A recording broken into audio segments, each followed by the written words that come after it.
Welcome to the Sharpe Show. It is 7 p.m. on the East Coast. And yes, I am here. And you might say, Larry, I noticed today that while you're here, you don't have on your cool Larry Sharpe shirt. I don't. I'm wearing a collared shirt today. Why?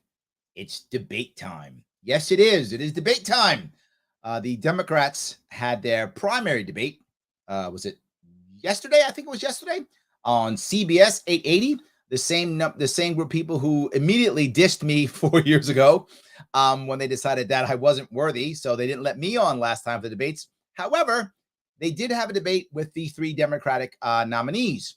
I'm going to talk about how terrible it was, but there was some bright spots. Without question, there was some bright spots. And you know, as I go through debates, it's going to be fun. It is. It's going to be good. And if you know it's going to be good, then do the right thing. You know what I'm going to ask. Click that like button or the love button or the hate button, whatever, one of the buttons. Please comment and share so that people know that something cool is about to happen and they can watch. It does matter. I think you'll like it very much. Please do so. It does matter. And before this show is done, or while you're listening, you could also do me a favor, head over to libertarianism.com. Right? Click that link right there. Head over there, see what's going on. But more importantly, I know many of you who watch have already gone there. No worries. I'm glad you have. Share that link with others. Put that someplace too. So I'm giving you two things to share. Take your time on how you share them. Share this show and share that link. Those two things are going to help us out tremendously. So let me get into it if I could. This happened yesterday. Let me see if I can make this work here. This happened yesterday. And we're going to watch how they begin and how the Democrats walk down this road. Here's what they do. Podium positions have all been selected at random. Each candidate will have 1 minute to respond to our questions. Now, that's funny. They do 1 minute. They shouldn't. It should be at least 2 minutes. But it doesn't matter because all they do is sound bites anyway. So they miles do 30 seconds. A rebuttal, when necessary, will be 45 seconds. And candidates, we are asking you to please respect the time limits. We will turn off the microphones if they are exceeded. Turn mics off. Now, all that being said, we're going to get right into it. First question for you tonight, Mr. Williams. First question. In light of all the mass shootings and with the Supreme Court poised to overturn all or part of New York. Now, some of you who don't know, that is Jumaane Williams. And Jumaane Williams is currently the public advocate for New York City. It's kind of like the vice mayor. He's ticking like this because he actually has Tourette's. So he has Tourette's. I've met him. He's actually a pretty good guy. Don't really like all his answers. However, he's a good guy. He pushes through stuff. He's in the mix. I'm going to give the guy credit where credit is due. And he's up here. He's got Tourette's. He's got tics. And he's still doing this. I mean, brother, kudos for that. 100%. So credit where credit is due. Century-old law prohibiting people from carrying guns without a permit. What steps are you prepared to take to prevent our city and state from becoming the wild, wild west? Now, I hate this and I love this. I love it because it shows how terribly biased they are, but I hate it because the question is so terrible. In case you didn't get it, they're worried. They're saying, look, the Supreme Court may allow people to carry guns. What? That might actually happen here. If it does, it's going to break the laws and basically invalidate the laws in New York State that you can't do that. What are you prepared to do to make sure New York State doesn't become the wild, wild west? Here's why I hate this. Number one, there are states that allow you to carry. Are they the wild, wild west? No. You know what state is the wild, wild west? New York State is. And we have the worst gun laws in the entire country. We just had Buffalo shooting. We have people being shot in the city. We have kids, literally videos of kids walking the streets, grabbing their firearms and shooting them in the air. New York State is the wild, wild west with your crappy gun laws. The appropriate question is, hey, Jumaane, New York State's the wild, wild west with these terrible gun laws. What are you going to do about that? Now, that at least would have been a real question. But their assumption is, if this happens, there's going to be a dystopian world in New York State. New York State is the dystopian world. This dystopian fantasy you're concocting is not a future fantasy. It is today. Our state now is that. So this whole concept of, if this happens, the world will end. The world's ending now. I can't stand that concept. Yeah, the world will end. It's ending now. Thank you so much for having us today, and thank you for that question.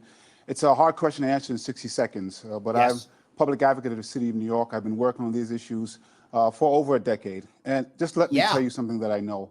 When I saw the bill signing yesterday, and it's already a commercial now, it reminded me of Now, to be clear, he's talking about the bill sign that the governor did. She did like 10 laws on guns, right? You got to have that micro etching, and you got to, make sure that, the cops report the gun that's been used in 24 hours and all those utterly useless gun laws that she has just put into place, which I hammered and said they're useless. What do you think Jumaane Williams is going to say about it? You may be surprised. the Cuomo press conferences during the pandemic. And I'll tell you why. It was in the middle of the Bronx that has some of the highest shootings that we've seen. The highest shootings that we've seen. It is the Wild Wild West, as I said. Unfortunately, those bills that were signed primarily deal with mass shootings. And we have told the Bronx that we've dealt with the street crime that Yes. that they are dealing with every single day. This is why I like Jumaane, right? I do. And some of you are going to be mad because he's a lefty. He is a lefty, no question.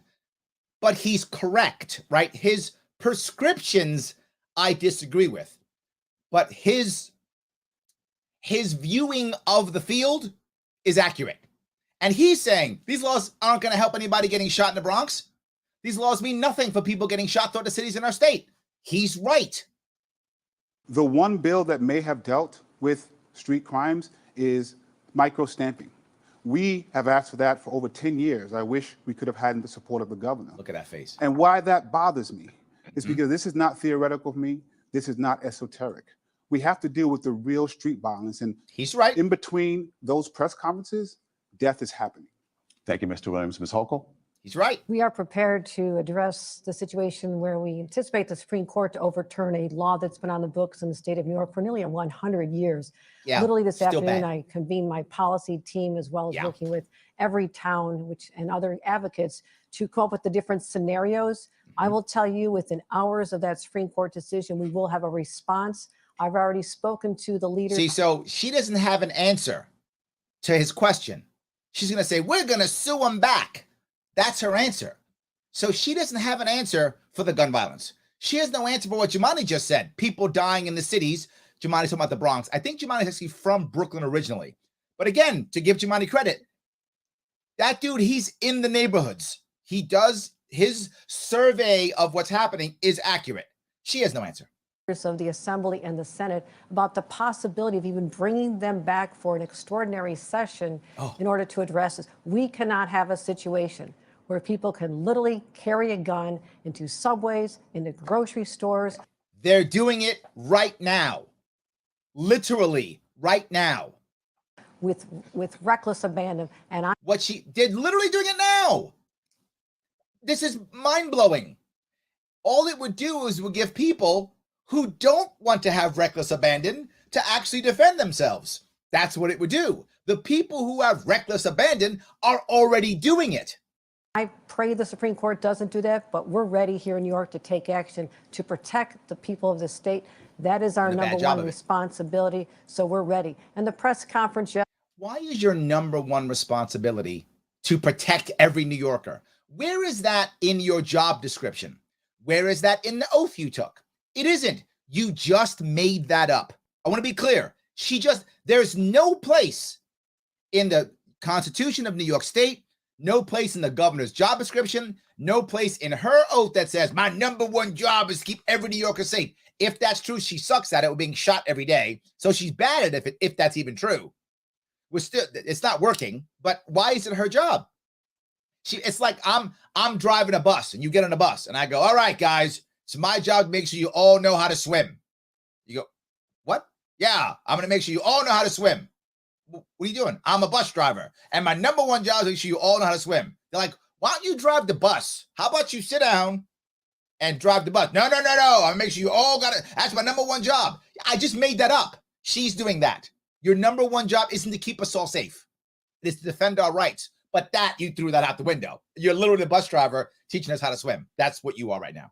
Yesterday, yes, we got so much done that had been hampered and unfulfilled for a decade, and I'm really proud. And here's the best part is, All three of these people have been in New York politics in positions of authority for over a decade. All three of them. And all they can do is go, things are terrible. This is terrible. If only there was someone here who was in charge who could have fixed this. It's you. You guys were all in charge. If New York State sucks, and it does, it's because of you. We were able to get that over the finish line, again, to protect New Yorkers, whether it's from gun violence in grocery stores or on the streets of Brooklyn or the Bronx or Harlem. Mr. Swazi. People who are there's a crime crisis and a gun crisis here in New York, and people are suffering. Now, he's right. A crime crisis and a gun crisis. It's really just crime. But it's a crime crisis. At least he says the right thing. The other guys just go gun violence. He's actually saying the issue. It's crime. Every single day.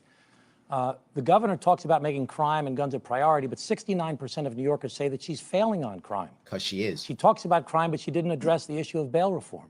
At all. Even worse, when the governor was a member of Congress, she voted with, was endorsed by, and took money from the NRA. Where's the principle in that? I'm a proven executive. I'm trained. This one, I got to tell you, I'm going to try to give credit where credit is due. That was 10 years ago. So who knows? I don't know. Look, I don't trust Kathy Hochul.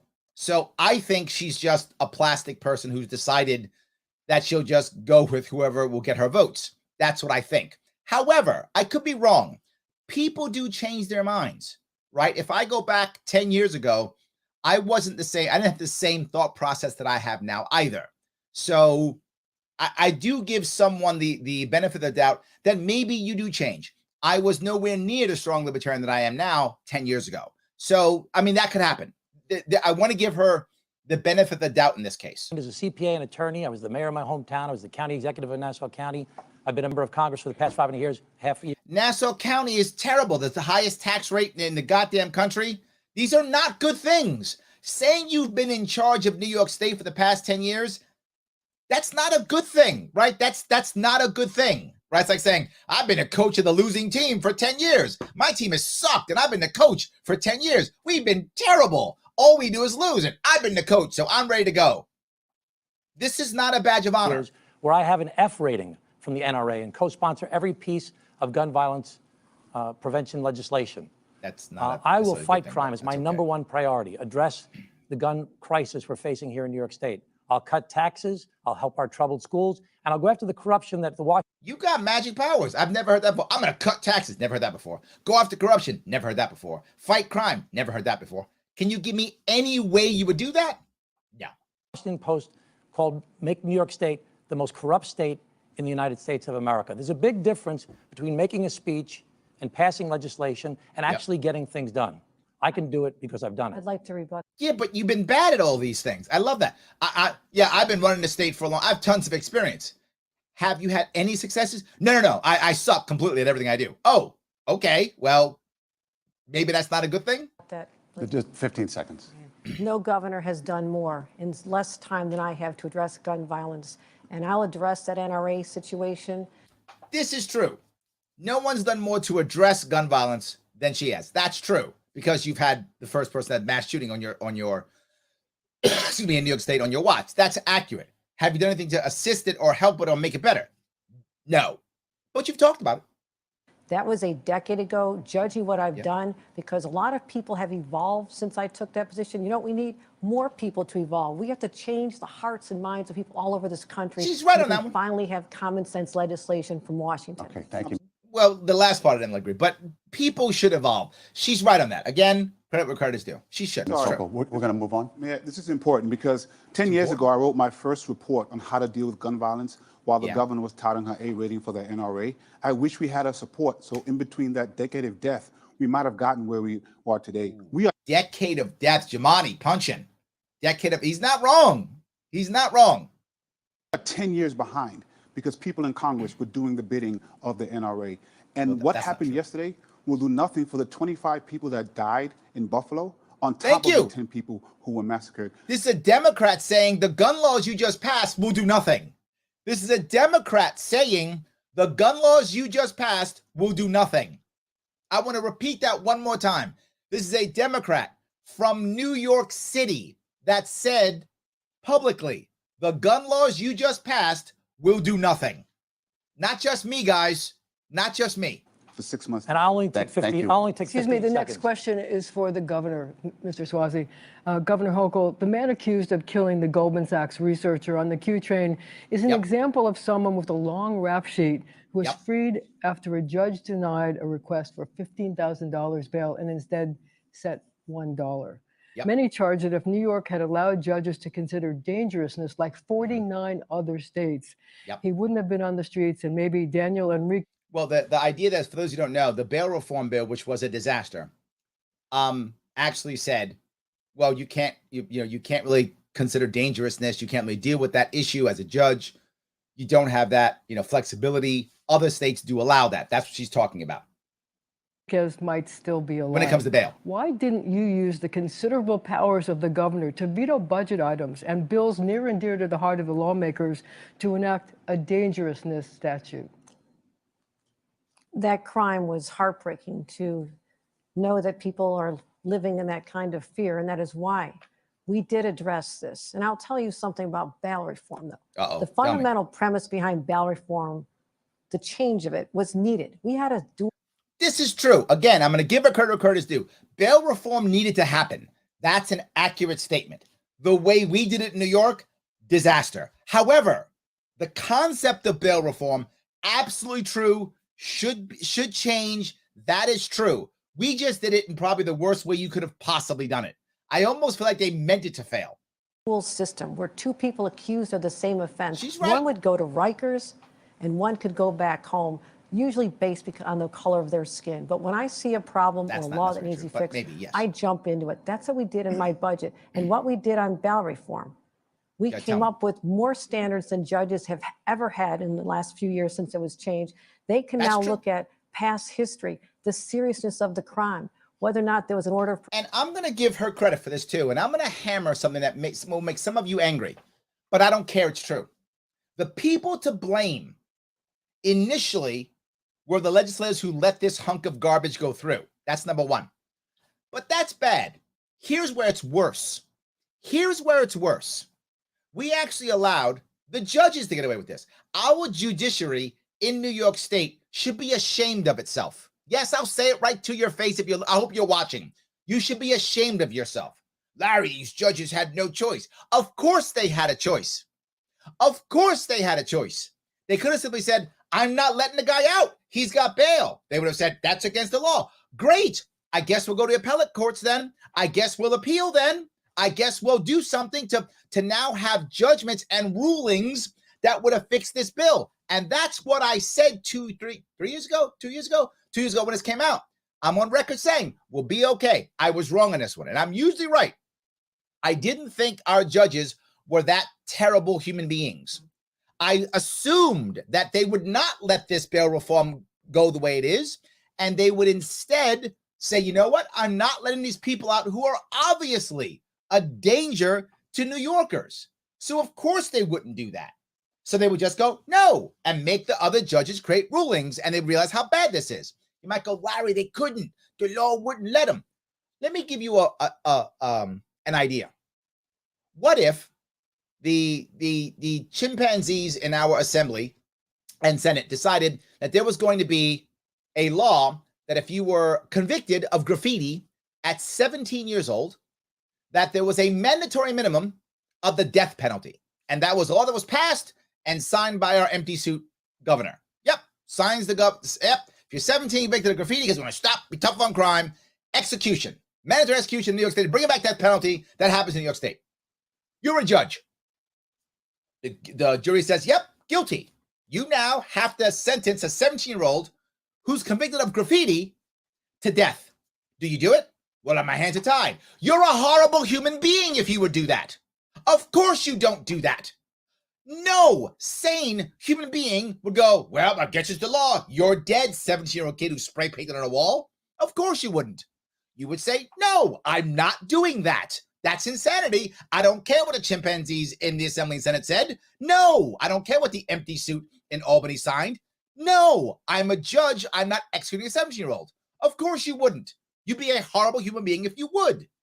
And you'd say, good, I guess we're in appellate court. I guess they'll fire me. I guess we'll go back and forth. But we will create a ruling that will show how dumb this is, how immoral this is. Why didn't they do that with bail reform? Why didn't judges go, this guy's clearly gonna hurt people. He should be in jail.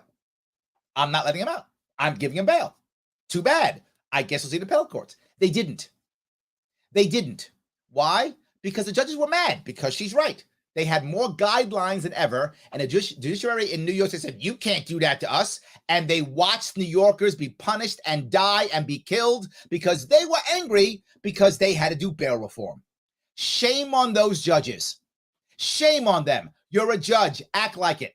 But you don't. You support the state and yourself and your own system. That's all you care about. You're supposed to care about the rights. You're our judiciary. You're supposed to be caring about the rights of New Yorkers. You don't do that. If you did, you wouldn't let these guys out. But you did. But no one says that. I will say that. Shame on those judges. They should have said, no, I'm not letting them out. It would have gone to the courts, and then we would have had rulings, and bail reform would have been fixed in our courts, which is what I said would happen because I couldn't imagine how bad our judges are. Shame on me. Shame on me. I will admit my error. I should never assume how bad our judges are in New York State. They're freaking terrible. I should always assume the worst. That's what I would have been right if I'd assumed the worst. I didn't. They didn't mind people dying and being shoved off of trains. You can't touch us, we're judges. Well, you're right. I guess you win, judges. People died because you were mad. Okay.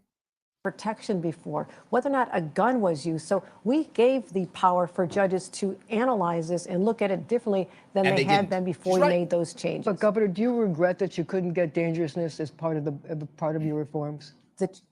What I just described gives the judges discretion to She's analyze actually right. The judges, the governor's right. Specificity than just the word dangerousness is subjective. I said, do they have an order of protection? Is there a history of gun use? I hate to say it. The severity of the crime. Governor's correct. So I think what we gave the judges is better than this vague term that can be subjective and many times used against an individual because of the color of their skin. We don't need to go backwards. We need to go forward in a thoughtful way, but we're not compromising either justice or safety. Mr. Suozzi. She's not wrong on this one. I 100% support giving judges the discretion to consider dangerousness of the defendants who come before them. As you mentioned, Marcia, the same as it is in 49 other states in the United States of America. The governor says she cares about crime. She wants to address crime, but she does nothing to fix bail reform. He's not wrong either. It's hard to imagine that this governor can continue to say that she cares about crime, but 69% of New Yorkers say she's failing on crime. She said 100%. She jumps right in.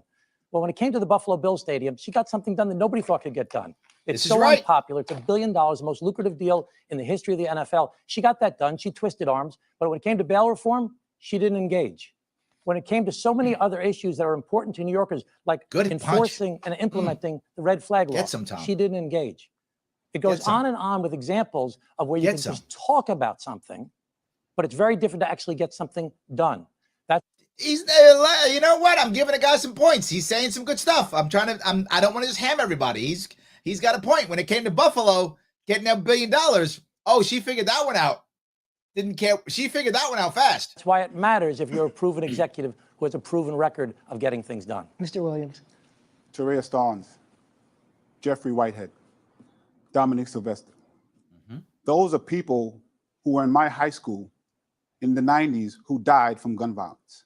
Yep. A bullet went through my mother's car door while it was parked in front of her home. These are not theoretical things for me. These are personal. Yep. This is not esoteric. This is why I spent the better part of my career actually finding out what stops gun violence. And so when we asked for $1 billion to be put into the budget to address the type of gun violence that the bills that were signed would never address. The bills that were signed will never address. Again, I want to be very clear with you guys. This is a New York City Democrat saying the gun laws she signed, useless. But saying you got $1 billion to give to Buffalo. To give to the Buffalo Bills. Sorry, not the Buffalo. Give to the Buffalo Bills. That you got, but not to help me out. It would not have protected Daniel, that strap hanger who was going to get brunch on a subway. It would have not have stopped 11-year-old Kiera from Why do being you shot. think it wouldn't have? Why do you think it wouldn't have stopped the gunman who attacked the guy on the Q train? Why? Well, dangerousness, I have to tell you, I have to remind folks. As you mentioned, it's in 49 other states. Many of those states have cities whose gun violence is worse than us. That's why you Yeah. need a governor who has spent their life working on figuring out how to stop the gun violence. I'm proud of the leadership that So we you're took. against the dangerousness. But I want to be clear. I'm proud of the leadership that I took in the decade that the governor was supported by the NRA There from we go. 2012 to 2018 to help this city Yep. become the safest it has ever been. That research, that work that you've done is It what I was want to safe take until 2019. to Albany. From Brooklyn to Buffalo, people are dealing with gun violence in a way that we haven't dealt with in a very long time. Yes, and it all started in 2020. Let's never forget this. All of the stuff that they're talking about, all the pain and anguish, all the violence and crime, all of this started in 2020. If you go before 2020, being a cop in a city in New York, even New York City, was a tough job and still is a very tough job.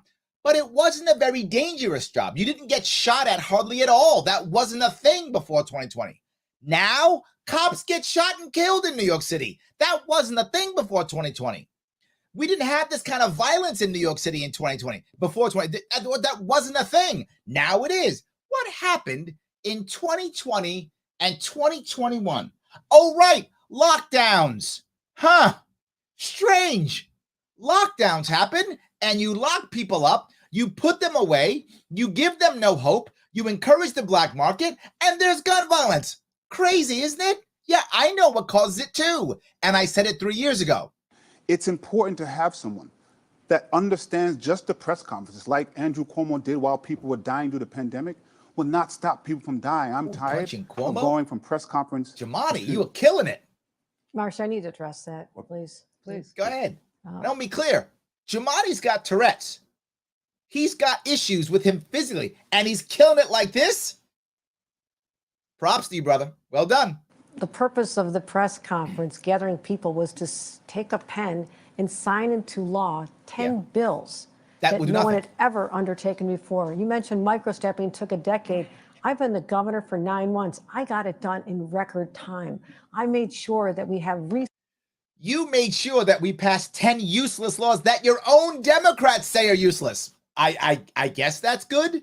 Yeah, I got all these useless laws passed like that. They'll do nothing at all. My own fellow Democrats say they're useless. Well done. resources to go to community violence disruption programs, tripling the amount of money so we can get at root Money. causes, but also Because you know what the answer is? Money in violence prevention programs. Because what could go wrong? They've worked in exactly, hold on, right? 0 cities. They don't work. That's not a thing, right? Private groups make it happen. No government programs. We've had government programs in New York City for what, 100 years? I don't know how long it's been. And we still got violence. Your programs don't work. You just make more money. We pay for it and nothing changes. The guy who's in the city, Democrat, tells you your stuff doesn't work. also give the tools to law enforcement to do their jobs, banning ghost guns, banning guns that defy description. You should Yeah, banning guns that defy description and banning ghost guns. All of the shooters. I'm trying to count all of the mass shooters who use ghost guns. Oh right, none. Not one of them. None. Not a thing. see some of these weapons that we're seizing. And you know why we're seizing them? Because I told our state police to work for the first time ever with 9 other states, put together a consortium and stop the illegal guns from flowing from Georgia and Tennessee and Pennsylvania into our streets. I'm sorry, that might You had it for weeks, and we still have Buffalo. You had it for weeks. Guys got shot just last weekend. Yeah, I'm glad you keep saying you're doing these things, but you're failing. It's like saying, "Well, I've been working hard with my baseball team." Yeah, but your team doesn't win ever. Yeah, but we're working hard, and we started a new regimen of exercising. Yeah, but you suck. Yeah, but we have another regimen. Yes, but your team sucks. You shouldn't be telling me all the things you're doing because your team sucks. microstamping bill doesn't take effect for 4 years. People were being shot in the next 4 years while we wait for that microstamping bill. And let me 15 just say one seconds, thing, just if I can. 15 All seconds. 3 of us up here support. 15 seconds, Mr. Swazi. All 3 of us up here support the gun legislation that's been passed. It's great. It's wonderful. That's not true. Jamani does not. You're lying. You support it because you're just a stamp, right? You're just a stamp. You're an empty suit. So of course you support it. Jamani doesn't. He's already said it. He doesn't. Beautiful. It's fantastic. Only one of us standing up here has ever been endorsed by the NRA, taken money from the NRA. Okay, we're going to move on. We're Doesn't gonna make you move on. evil. I Thank mean, you. look, the NRA is useless. That's accurate. Gun Owners of America, way better. NRA is useless. They're just a Republican front group. They don't stop bad gun laws. All they do is come out and take your money and lie and support Republicans winning who don't support the Second Amendment. That's all the NRA does. Gun Owners of America, that's the organization. GOA. That's what you should be looking at, not NRA. GOA. Thank you all. Mr. Swazi, this is for you. What do you have to say about the House ethics probe into charges that you failed for years to, in a timely fashion, report stock transactions worth hundreds of thousands of dollars? Now, that's a punch. He says, you failed to report in a timely manner. Now, I got to be forward. All of these Congress people are scamming on the stock market. All of them are. All of them. Tom is no worse than any of the rest of them. So I'm going to, again, give him fair on this one. And you fail to report in a timely manner. He's still reporting. This guy did not lie. He just reported late a couple times. He did fix it. So this is a bogus question. This is just a gotcha question, which is silly. This is not worth it. It just makes him look bad for no reason. The main point you just made there is a timely fashion. Every year I would file annual disclosures as required by the House.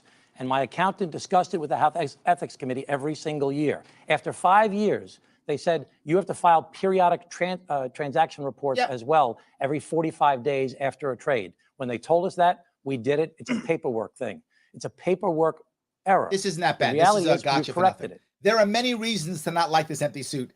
That's not one of them. He's as bad as all the rest. And we're moving forward with this on a going forward basis. But this is nothing compared to a lieutenant governor getting arrested, a hand-picked lieutenant governor getting arrested for bribery and corruption. This is nothing compared to the Buffalo Bills deal, which was a secret deal that was not even gone through any single public hearing, despite the fact it's the largest giveaway of taxpayer dollars in the history of the NFL. Now that's nice. They said, what about you? He said, what about her? Psh, nice. And everything he just said is totally correct. Hochul's way more corrupt than this guy. This guy's like regular corrupt, right? So like, he's like vanilla corrupt. So Hochul, oh, she's another level corrupt. Different issue. Either of you want to rebut? Oh, I'd be delighted to. Of course you would. Tell me some issues. Tell me some. Shomana, you're not corrupt. Let me talk about that lieutenant governor situation because it was very, very disappointing to me that those charges were brought because we worked with the information we had at the time. Okay, he was under investigation when she picked him. I want to be clear on that. He was under investigation when she picked him. And I promised the voters of New York and the people of the state that I would do everything I can to restore their faith in government. And that was a setback. It was. But I have been able to build an incredible team, the most diverse, the most talented. Oh, so this is what she falls back on. So the guy you picked was corrupt, and you knew he was corrupt. Well, that was a setback. Not, I'm sorry, I made a mistake. I thought something, or even that he lied to me. None of that. She just goes, well, that happened. But by the way, diversity, checkbox. See, you can't mess with me. I'm a woman. She pulls out the diversity card. And sadly, for many Democrats, this works. For too many, it works. Group of individuals, people like Catherine Garcia to lead our state operations, Dr. Mary Bassett. So I have put together a leadership team that is second to none, and it's mostly driven by women because they see the world very differently. See, women are better than men, but that's not sexist. Whenever she falls into any problem, she will always go into IDPOL. She will go into identity politics like that. No one is worse. Jumaane Williams is from the city. He's from the hood where he grew up. He's black. He doesn't use identity politics as much as she does. He does. She's worse. As soon as it comes to but diversity and like women and stuff. So don't be mad at me. And she smiles and she says, see, I'm a woman. You can't do that. In a way that has not been part of a leadership team of this state in its history. So I'm proud of what we've done, and I know our new Lieutenant Governor, Antonio Delgado, is going to be an amazing partner leading this state forward for the years to come. Governor, the next question happens to be for Mr. you. Williams, before we move on. What I wanted to say is when I began to run for governor, what I said was that if we're not careful, we're going to get more of what we got with former Governor Cuomo. Unfortunately, when we look at this budget, when we look at the legislative session, the question we should ask are the New Yorkers who need the most help better off? And they aren't. And that's because of how Albany works. And that's what I want to focus on as governor, to make sure the He's not wrong. I'm telling you, he's not wrong. people who aren't housed, who are facing eviction, who are facing foreclosure, who do not have health care, who are dealing with real gun violence, can have a governor that understands how to really address those issues. Thank you. Governor, there have been questions about the propriety of your involvement in the Buffalo Bills Stadium deal. Yeah. Given the fact that your husband is general counsel to a company which holds concession rights at the current Bill Stadium, to avoid the appearance of impropriety, should that company be precluded from bidding on the concessions at the new stadium? Now, just to be clear, if these don't get this, her hubby is already wealthy. She's wealthy, hubby's wealthy. So they're both wealthy. And not that I'm against you being wealthy. I hope everyone watching is wealthy. Please make lots of money. I'm not against this at all.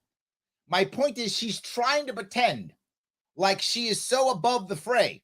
Yet if the Buffalo Bills get that big stadium and get all their goodies, someone has to sell the popcorn and the beer and the soda, right? All those things. And her hubby is going to make a killing. Yeah, what a surprise that is. And I says, well, you know what?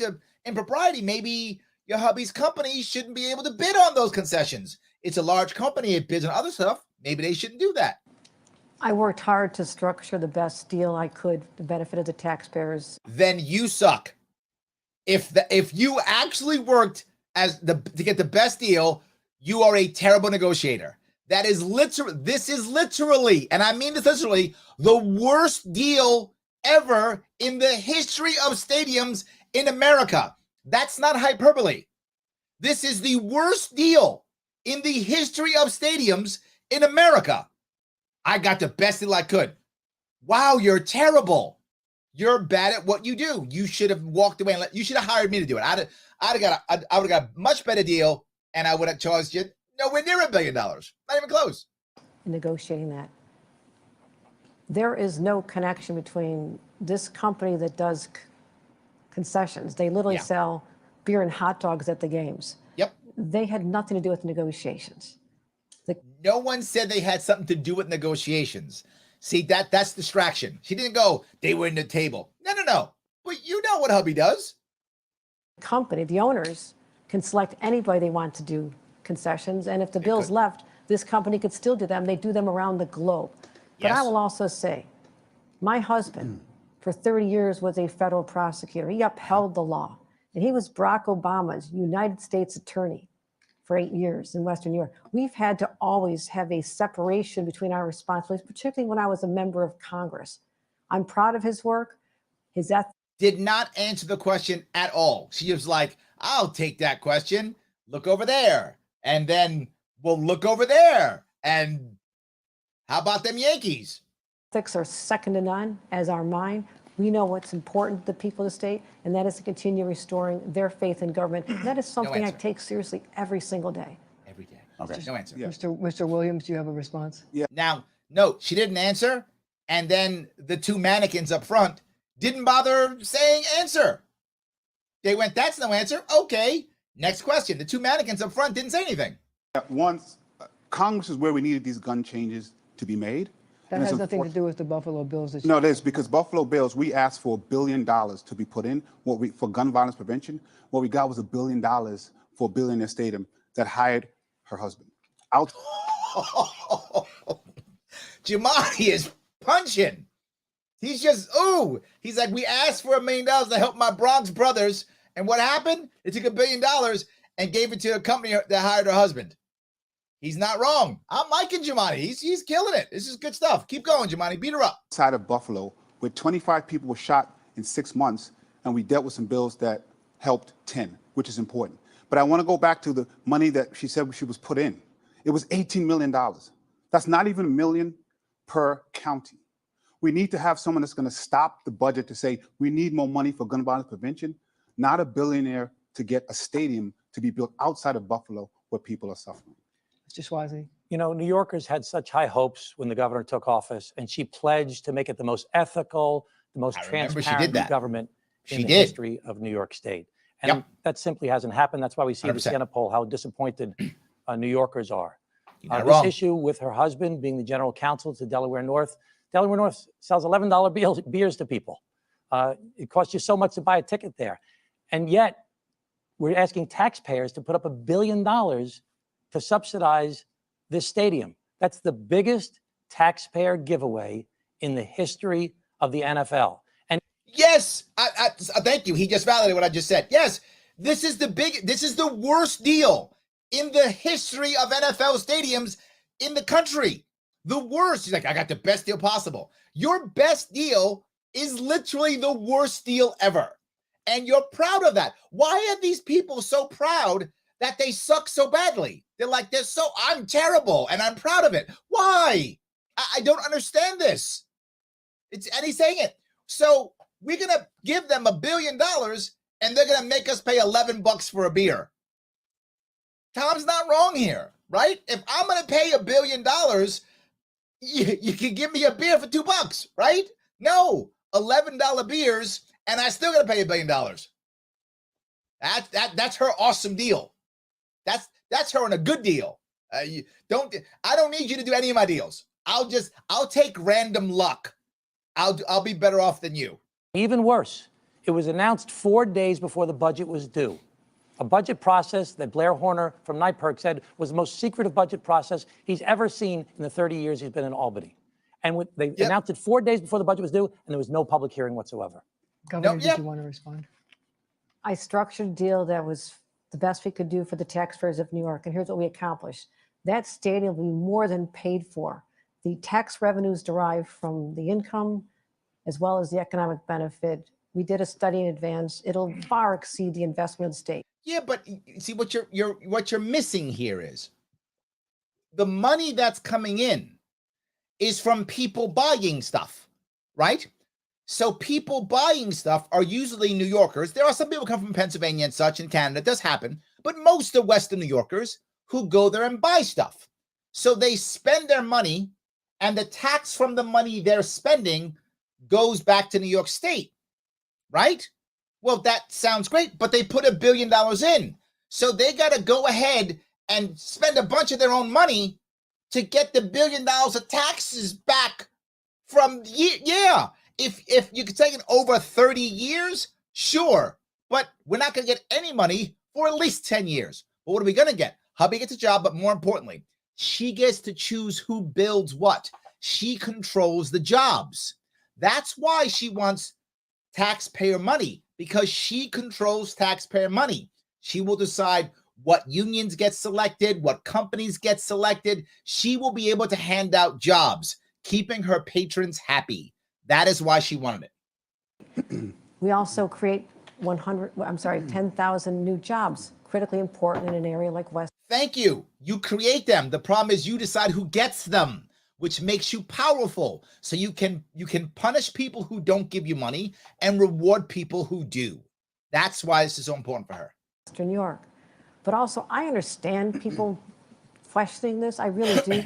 I represent a very large, diverse state. Every part of the state has regional priorities. So why am I in New York City paying for a Buffalo Bills stadium? What she just said makes no sense.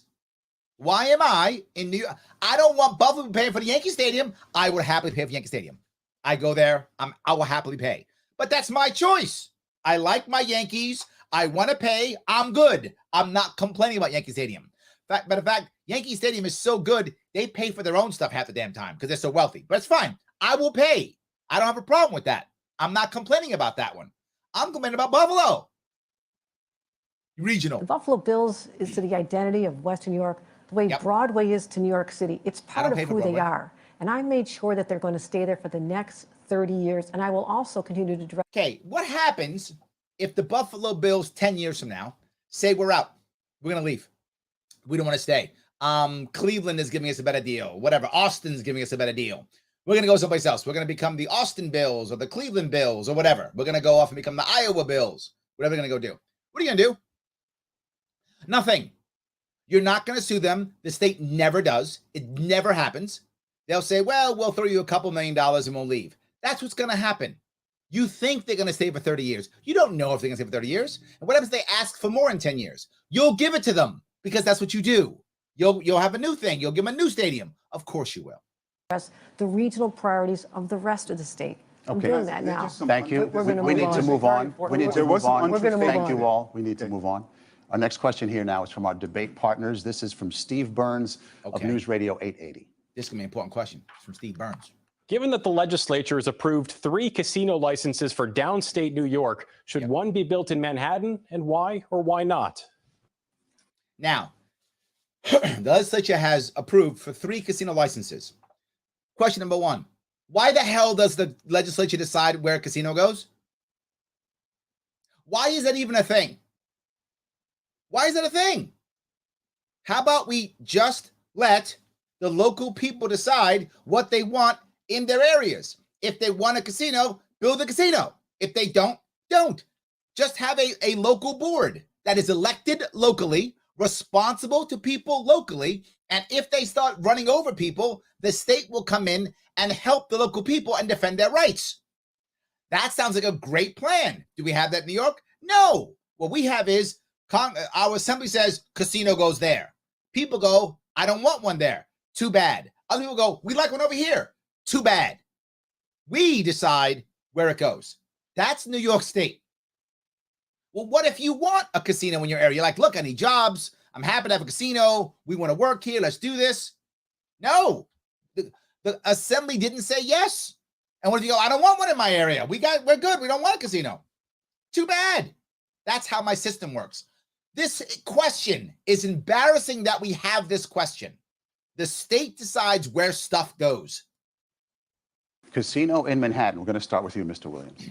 So first, I do have to talk about, because every economist says that a stadium does not bring a return. Thank you. And gun violence is not just regional, it is through this entire state. Yep. As at the moment, I do want to look at where we'd put any casinos.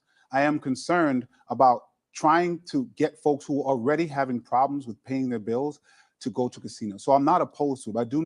Now, this is a valid point, right? He is worried, and this is because he knows that a lot of people in certain areas, this is a true thing. In certain areas, if you put a casino in certain areas, you're going to encourage local people to go there and throw all their money away. And that's what he's worried. What about his neighborhood? Which makes sense, right? Which is my whole point. He is worried about them shoving a casino in a poor neighborhood, which is what we do. Because they don't want it. The rich people give money to the politicians. The poor people don't because they're poor. So we shove a casino in the poor area and the poor people pay the price. And they go, well, it's jobs. No. Guys like Jumani are actually in the neighborhood. They should be talking to people and deciding if they're okay with it. Again, if you're okay with a casino in your neighborhood, in your area, please put one in. If you don't, you shouldn't have one. His concept is correct in this one. We need to look more at it, and I'm not sure that Manhattan would be a place to build. Mr. Swazi. Wow, he said, I'm not sure. All right, get some. It's appropriate that you're asking a casino question, because in the previous question, the governor talked about how she would fund the Buffalo Bills Stadium. And when she first announced the funding of the Buffalo Bills Stadium, she said $450 million would come from the Seneca Nation. The Seneca Nation has a casino that had a dispute with the state for years. And she strong-armed the Seneca Nation to pay $450 million right before the Buffalo Bills deal was announced. Surprise, surprise. Who's the main competitor with the Seneca casinos? Delaware North, the same company that has the concessions for the Buffalo Bills, the same company that her husband is the general counsel for. But how do you stand on a Manhattan casino? As far as the Manhattan casino goes, I'm not opposed to it, but I'd rather have some public hearings, find out what the people have to say locally, as well as the state legislature to have public. Wow. Okay, both of these guys got a good look on this one. All right, look, Tom, I'm going to give you that. That's the right answer. The right answer is let the local people decide if they want the casino or not. That is absolutely the right answer. If the local people think they should have a casino, give them one. They don't want it? No, I completely agree. Wow, 2 of them are right. Only Hochul's wrong on this one. Not bad. Hearings on the location. Ms. Hochul, let's start with the casino. Which casino? Should there be a casino in Manhattan?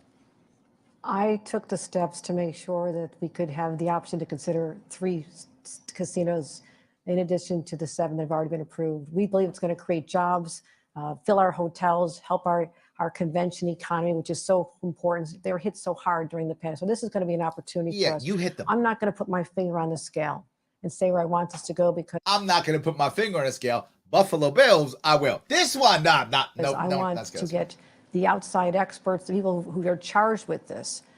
She says the outside experts. No. She's going to make a commission.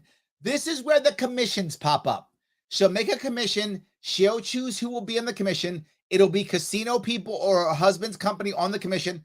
I'm not joking. That's what will happen. It'll either be some casino people or her husband's company will be on the commission. They'll decide what they want. They won't care about local people, and they'll decide yes or no. To make the decision, That'll we'll happen. do the analysis at existing sites. There's some in Queens, there's some in Westchester, there's some in Nassau, as well as Manhattan. So as governor, it's my responsibility to be open-minded to all these options right now. No, she's the only one who didn't say local people. What she said was the outside experts. They'll figure it out. They'll say where to go.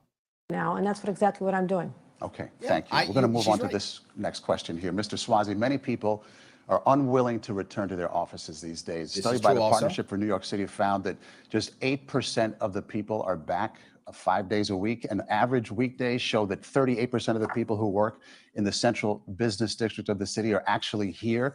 Given those... Now, I want to be clear on this. I warned you all of this 2 years ago. I literally said the city's not going to come back to the way it was. It's just not. People are changing how they're going to work. It's just not going to come back.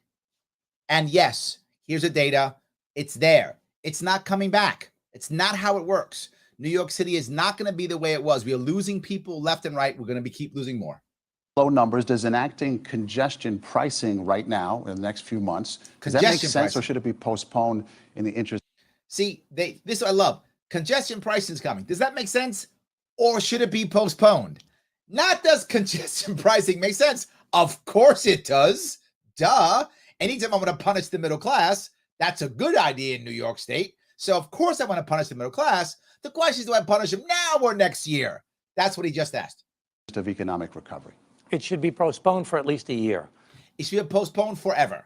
I'm a big supporter of congestion pricing. I actually talked about it back in 2006 before Mayor Bloomberg even talked about it. I support congestion pricing, but not now in the middle of this financial crisis we're facing. And why are people not coming back to New York? They're not coming back to New York to their offices because they're afraid.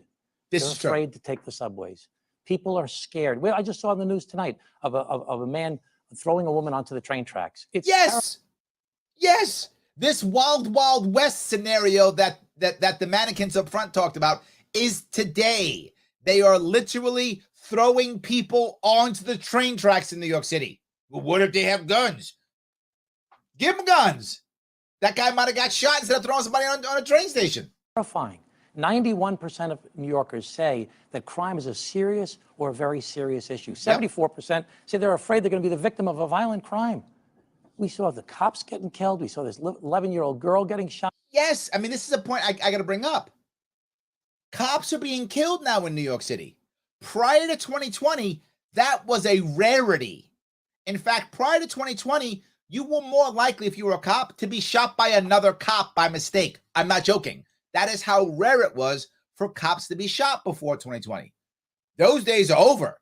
Cops get shot now in New York City. Cops get killed in New York City now. That's what it is now. It all happened in 2020. What happened in 20? Oh, right. Those dumb lockdowns you guys put in place. Yeah. But who's talking about lockdowns? Not one question on that. We saw this Mr. Enriquez getting shot on his way to work on a Sunday morning. I was with a bunch of mothers the other day who all lost their kids to crime and gun violence. Bodegas are getting robbed on a regular basis. Crime is the #1 issue that we face in the state right now. And I have a 15-point plan to address it. Not just bail reform, but addressing mental health and helping our schools and helping kids. Ms. Hochul, that's good. Congestion pricing, should it happen now or later? Got a plan. Something. I support congestion pricing. Of course you do. But we've been in negotiations with the federal government that has the say on the next step. And they have now put some other, I would call them. The federal government has the say. How broken is our system that you can't do, not that you should do congestion pricing. It's a terrible idea. However, the federal government decides whether New York City does congestion pricing. Wow, that's terrible. Hurdles in the way that we have to overcome. So this is not going to happen over the next year under any circumstances. But now is not the right time. We are working very hard. Once we're on our way working up, then punish congestion pricing. We're trying Someone just asked, what's congestion pricing? What congestion pricing is, you charge people to go to certain parts of the city to pay extra, right? They get some kind of fine or fee if you go in a certain parts of the city. That's what you do. So you encourage people to not go into the city. So you have a crappy subway system where people are literally being killed on a weekly basis. Let me say it again. Literally, I'm not making this, no hyperbole. They are literally being killed on a weekly basis in the subway system. So you have that, or you pay extra money to come into the city. That's their brilliant plan. Congestion pricing. Use a service, trying to sell a product in a sense. And so we actually found more ways to have Metro cards that give people bigger discounts every. See, let's not make that. Look, what you want is a discounted price when you get murdered in the subway, right? So I don't want to get murdered, pay $225. I'll pay like $175, then I'll get murdered. She literally said, she said with a straight face. See, we're not going to make it safe. We're just going to make it cheaper. This way, you'll be lulled into, it's only $1 to get killed. Way better. Every single day. They use it over the course of a week or a month. So we're focused on doing everything we can to encourage people to come back. But this is the post-pandemic world. We're not going to see many people come back 5 days a week. So I'm saying, and what I did today was talk about office conversions to residential. Today I signed a bill that allows for hotel conversions to residential. Listen to what she just said. Doesn't this blow your mind?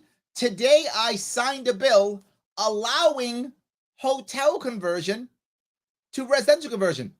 Why do you have to sign a bill for that? I want you to think about what she's saying. So if I have a hotel, I can't just sell it and turn it into something else.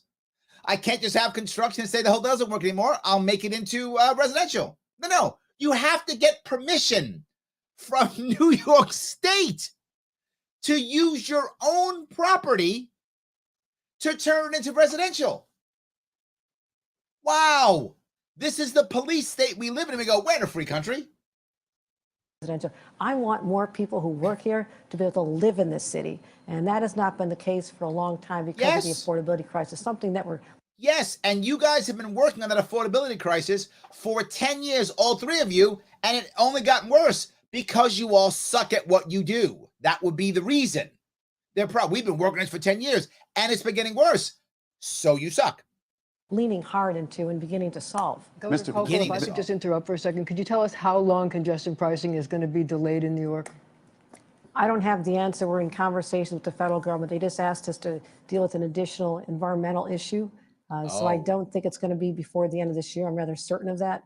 So we're asking them for a time frame, but we are on a path. The federal government has to about environmental issues now for this. Their concerns and their flags that they've raised. So we're committed to getting it done. Mr. Williams, I'm sure stupid. Congestion pricing now or delay it? So first, the answer is we should do it now. It's something I've been supporting for a very long time, and it's important not only because of the climate, but because of the revenue we need to deal with so many issues. The reason people see it, while he's totally wrong, at least he's forward. He goes, "We need the cash." Look, at least you're honest. He's completely wrong. Congestion pricing is a bad idea, but at least he's honest. He's like, "Hey, we need cash, so let's make the middle class pay." People are not going back to work primarily is because we keep trying to go back to a normal that harmed New Yorkers. And so just like I led when it came to making the streets safer, when we went from 2012, where gun violence was out of control, to 2018 pre-pandemic, we're leading by example. Pre-pandemic. What we have to do is have a hybrid remote option so people can travel back and forth to work and keep that economy going, but also realizing that they can have a better work-life balance and also help the economy around where they live. These are the things that workers are asking for. These are the things that New Yorkers are asking for. And we need a governor who's going to lead by example. I'm that governor. Thank you. Next question is to you, Governor Hochul. You've made a commitment to provide state emergency funds to pay for the abortions of people who come here from other states. Some question. Yeah. Look, I don't know whatever you might be thinking about abortion. I'm sure some of you are pro-life, some of you are pro-choice, some of you in the middle. Okay. But are you really for the governor creating a fund that will have taxpayer money pay for people from other states to come to New York to get abortions? Whether you're pro-life, pro-choice, in the middle. Are you like, yeah, that's a great idea. Taxpayers should put together a fund so that people can come to New York to get abortions, and we'll pay for them. I can't see how, regardless of where you are on the spectrum, that you would think that's a good idea. I think that's a terrible idea.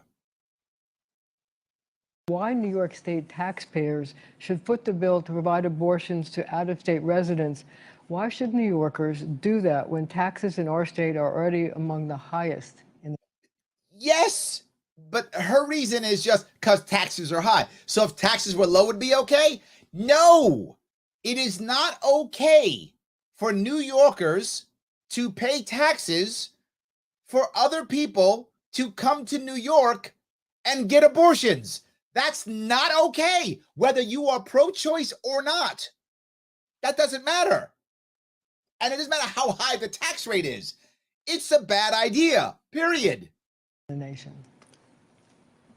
We have put forth a plan in response to what we anticipate will be one of the most egregious Supreme Court decisions in the history of our nation. Okay, even if that's true, that doesn't make it okay. They've already telegraphed that they plan to overturn Roe v. Wade, something that was the fight of my mother's generation, and I sure didn't think it would have to be the fight of my new granddaughter's Didn't generation. answer the question, that's all. New York is going to stand firm in protecting women's rights here. The money we allocated from a fund in our Department of Health. Oh, it was allocated from a fund in the Department of Health. That makes it okay. No, it's going to be more taxes. Is to ramp up the services for New Yorkers, to make sure that we have services available for hire more people, to expand their space. We do anticipate people be coming, but we're not using taxpayer dollars to bring people here. That was an idea that was— Yeah, to bring people here. Note what she said, but they're going to pay for the abortion. They are. They're not going to pay for your plane ticket or your bus ticket. See? Way better. They're just going to say, we got extra cash. Come on, Bob. We're going to pay for it. I can't. Proposed in the legislature. We're simply helping our existing providers be ready. We're helping our providers. So we're paying our providers to do those abortions. We're paying for the abortion. She dodged and jumped and did ID politics and then said, yeah, we're basically paying for the abortions. But we're not going to pay for the bus ticket. See? So it's fine. We already have people from Ohio traveling to Western New York to get services now because their laws are already more restrictive. So we need to be ready for them. But my job is to make sure that New York women are not denied these services. Oh, so her job is to make sure New York State women are. Her job is whatever she says it is. I don't know where that's in her thing. This is her back to being a bus driver, teaching us how to swim. Now, this is like, my job is not only to teach you how to swim, but also you're all going to learn Chinese. That's my number one job. No. No. As a woman, I take very seriously. Mr. Williams. We, of course, have to make sure that women and pregnant people have an ability to have safe, accessible, and a legal abortion.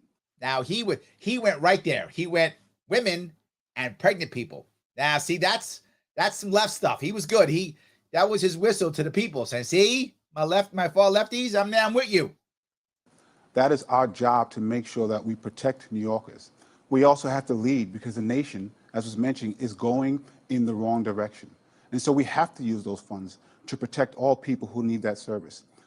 See, he's 100% wrong on this one again. I like it. Wrong. No.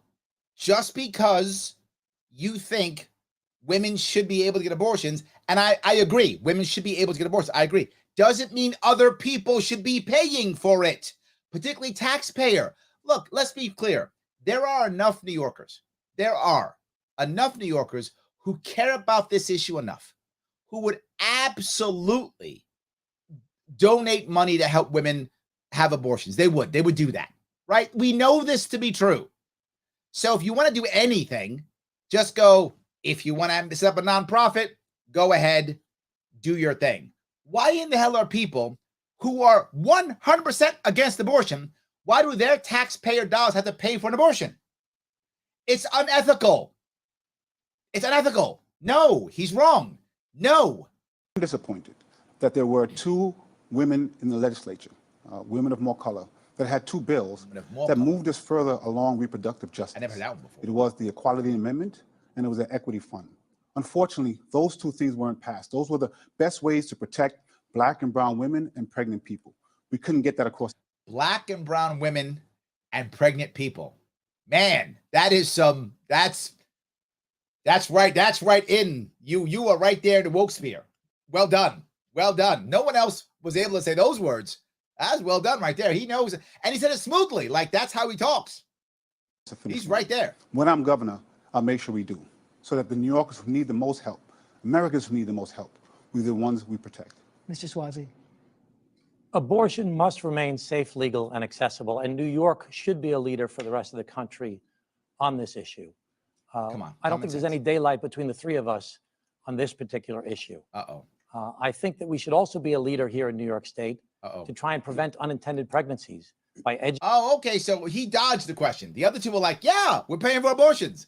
Jumani's like, all in. We're paying for abortions for men, women, people, everybody. We're paying for all the abortions. Jumani was on that. He's all the way. We're paying for all of them. They can come here. We'll give them hotels. Hochul's like, well, we won't pay for the bus ticket, but we'll pay for it, but it's not the bus ticket. But we'll pay for them. Tom's like, let me do a song and dance. I don't want to play that game. He's song and dancing. I'd rather him song and dance. Educating people and by providing contraception so that we can prevent unintended pregnancies from happening. The governor had a commercial out recently where she made the topic abortion, and she said she was going to fight to get a constitutional amendment here in New York State. She did say that. But she didn't put her weight behind it, and it didn't pass through the legislature during the legislative session, even though she was running a commercial saying that she would make a constitutional amendment as part of this legislative session. So when the governor puts her mind to something like the Buffalo Bills, she gets it done. But when it comes to bail reform, mayoral control, the other things she doesn't get done. Buffalo. You know, talk about daylight. There's so much bright daylight between our positions that I need to find a pair of sunglasses. I will tell you that I don't think that the right to have an abortion should be reserved only for wealthy women. That is why I don't know how. That's why I'm going to pay for people who coming out of. See, he dodged. He was like, I don't want to go down this paying for other people's abortion thing. Tom, well done. I've been beating you up today, but that's the right move. Okay. I give credit where credit is due. Tom's right in this one. Good for him. The other two people, I don't know what they're talking about. You think you can hide from your vote on the Hyde Amendment to support denying Medicaid services and funding for poor women and leave it just for wealthy people in neighborhoods where others have grown up. So I believe that New York is going to continue to lead. I know we're going to continue to lead on this, and I'm proud of it. I'm proud of it as the first woman. So it's funny. She just talked about it a little bit. Then when Jumani jumped on board, when she was like, you know what, we'll do it, but not with the this and the that. Jumani was like, no, paying for them all. Everybody, men, women, I don't care. Come on in. Everybody coming in. When Jumani said that, she's like, oh, wait a minute. He's gonna outwoke me. Wait a minute. So I gotta jump on board now and say, you know, how I'm doing all this stuff now. So I believe that New York is going to continue to lead. I know we're going to continue to lead on this, and I'm proud of it. I'm proud of it as the first woman governor of this state. ID politics, well done. See, Jumani played that game. She's like, oh, no, I can play ID politics too. I'm the first woman governor. Take that, Jumani. To say, I'm bringing my values to bear right now and to send a message around this nation that New York will protect its women. We welcome others to come to our state, and we pray the Supreme Court will all of a sudden get a conscience and not be so politicized that they would take away a right that we have held dear to our hearts for decades. A brief response, Mr. Let me just say very clearly, I have a 100% rating from Planned Parenthood. My vote. Oh, now he's like, no, you can't outwoke me. No. I got to Jumani did good. Jumani was like, I'm the wokest. Done. All in. And I'm using like the pregnant people thing. I'm doing everything. And she was like, whoa, okay, wait, I'm woke. And he's like, no, me too. Are exactly the same in Congress as Nancy Pelosi and Rosa DeLauro, and I don't know what the governor's talking about. Next topic. Not a good Thank thing. you. With marijuana now legal, Mr. Swazi, what are you going to do to protect those adults and children who don't want to be exposed to and forced to inhale marijuana smoke? Whoa, hold on. I love the way he's got asked. First was the Wild Wild West. Now marijuana. Now it's legal. How are you going to stop kids from being forced to inhale marijuana? That's what he just said, being forced. Like, I'm going to grab my kid and blow it in their face or something. I don't know. I guess I'm going to do that. Yes. Yeah, this is a real challenge that we face. I face it when I'm walking the streets of the city as well as everybody else does. You always smell people smoking pot. You smell weed sometimes. It's true. And you don't die from it at all. 75% of the people in jail have a drug, alcohol, or mental health problem. Okay. We have to recognize the fact that marijuana needs to also be, when it's decriminalized and regulated, we have to make sure that people don't use it as a gateway into other drugs in the future.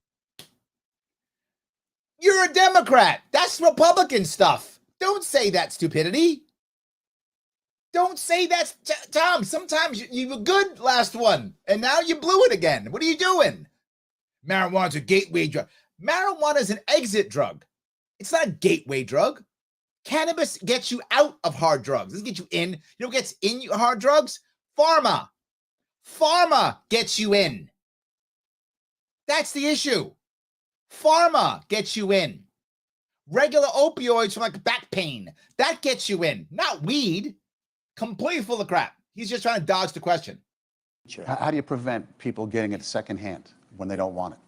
It's very important as far as education, and it's very important as far as people can only smoke in legal locations. So you shouldn't be able to smoke out in the open air. You can't smoke out in the open air. Did he just say that stupidity?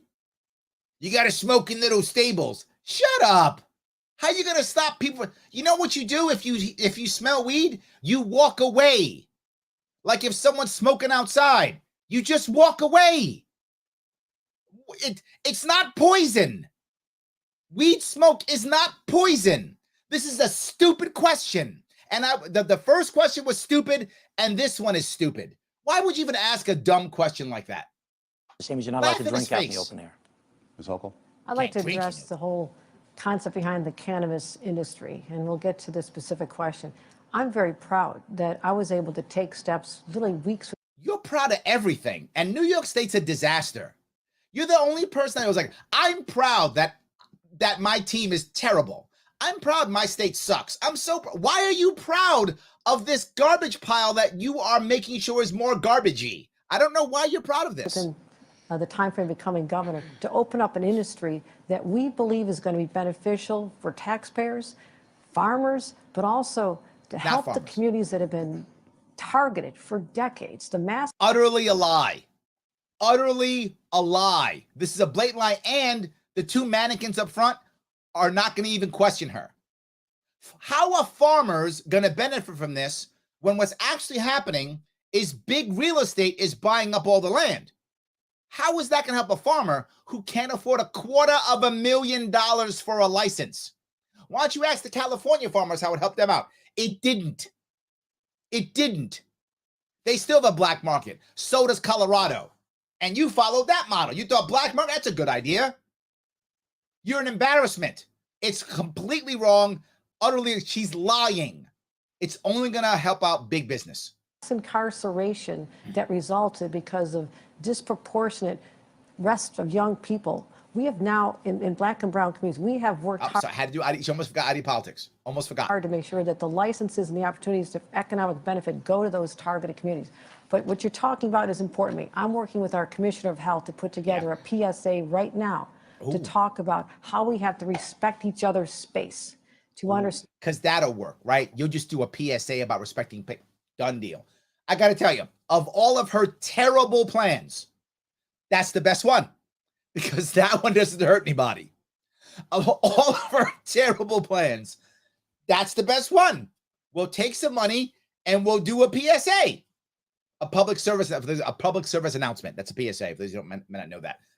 Of all her terrible ideas, that's the best one. Why don't you stop all these other terrible laws and just make some more PSAs? I will, if you do that, I will shut my mouth. Just do PSAs. Understand that people do not want to be inhaling, whether it's cigarette smoke or marijuana smoke. No one should have to be exposed to that. So we're working on that right now with our Commissioner of Health and individuals focused on this. Mr. Williams, how do you prevent that? It is important, I'd say, if we're talking about black and brown communities, that's where I'm from. And so I understand those same communities that have been abused by drug laws that... abused by drug laws? There's a little bit libertarian in him, a little bit. There's a whole lot of left in him. But there's a streak of libertarianism. There we go. We got a little bit. Many things illegal that are now going to be legal. We have to make sure that we right that. As was mentioned, same places where you shouldn't drink, you shouldn't smoke marijuana. But we have to make sure we push this forward because it is a social justice issue. Those same communities, by the way, and I have to say this, sorry, not sorry, are dealing with gun violence.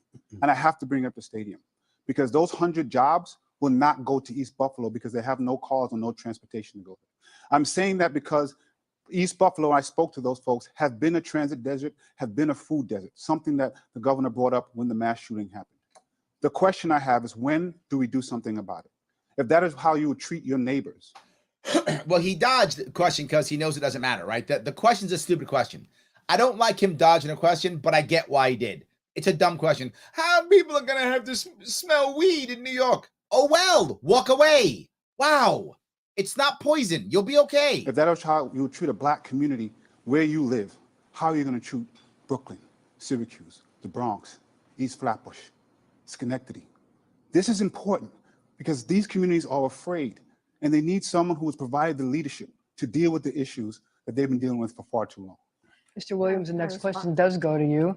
He's got a I'm little bit wondering of if you would libertarianism, a little endorse bit. Bill de Blasio. That's funny. The others have no libertarianism at all. He's got like a little streak. It's a bunch of leftists and then a little streak of libertarianism. All right. For congressional race if he asked you why or why not, and do you think he would make a good congressman? And again, what another terrible question. The question is, if Bill de Blasio runs for Congress, will you support him? Why does that matter in a gubernatorial race? Another stupid question. And this now is the official debate people here. Would you support him? I am running for governor. He has not asked me. I don't think he will ask me. So my preference is. Would he make a good congressman? I will say I have made my issues with the former mayor when he was mayor. I am probably going to weigh in with. Here's the funny part, which is why I keep telling you guys. Bill de Blasio was a terrible mayor. And I mean a terrible mayor. I think worse than Dinkins. And Dinkins was a bad mayor. De Blasio was the worst mayor. Now, I'm not an Adams fan, but if I have Eric Adams or de Blasio, I take Eric Adams. I take Jumaane Williams. I literally will take anybody over. I would take Cuomo as mayor over de Blasio. De Blasio was a terrible, and I mean a horrible mayor. He destroyed this city, and here's the best part about de Blasio. He thinks he's awesome. Like, everybody hates him, and he thinks he's awesome still. That guy lives with his head so far up his derriere, I don't think he can see daylight. That guy really thinks he's running for Congress. And these three people, they don't want to support him because he was terrible. He is a horrible, horrible mayor. The worst I've seen in New York. Worse than Dinkins. Name a mayor, they're better than de Blasio. And if I had a choice of de Blasio or any mayor, I take that mayor. That's how bad de Blasio was. That race, so I don't want to tip my hand. But those concerns are still there. I do think. Come on, tip your hand right here. Oh, I can't tip my Why? hand. Oh, you can. It's can't the do question. You're supposed to answer it. Yes, what I'm doing now is trying to make sure that New Yorkers have housing, have food, have public safety. Good dodge. It's a stupid question. He was polite. I would have said it's a dumb question. I would have just said, wow, you mannequins are terrible. This is the question you asked me. Literally, I have 1,000 New Yorkers leaving my state every day. 1,000 leaving my state every day. And you're worried about, well, what about de Blasio? Who cares? Economy that works for them. And so when we endorse in that district, we'll be happy to answer that question. Mr. Swazi? I'm not going to endorse Bill de Blasio for Congress. Why not? I don't think he's the best person for the job. That's a great question. Should have stopped. He's not the best person for the job. Move on. But do you think the mannequins up front will move on? No. Because they want to fight, blood sport. But you have some experience in Congress. Don't you think you could make some kind of a contribution?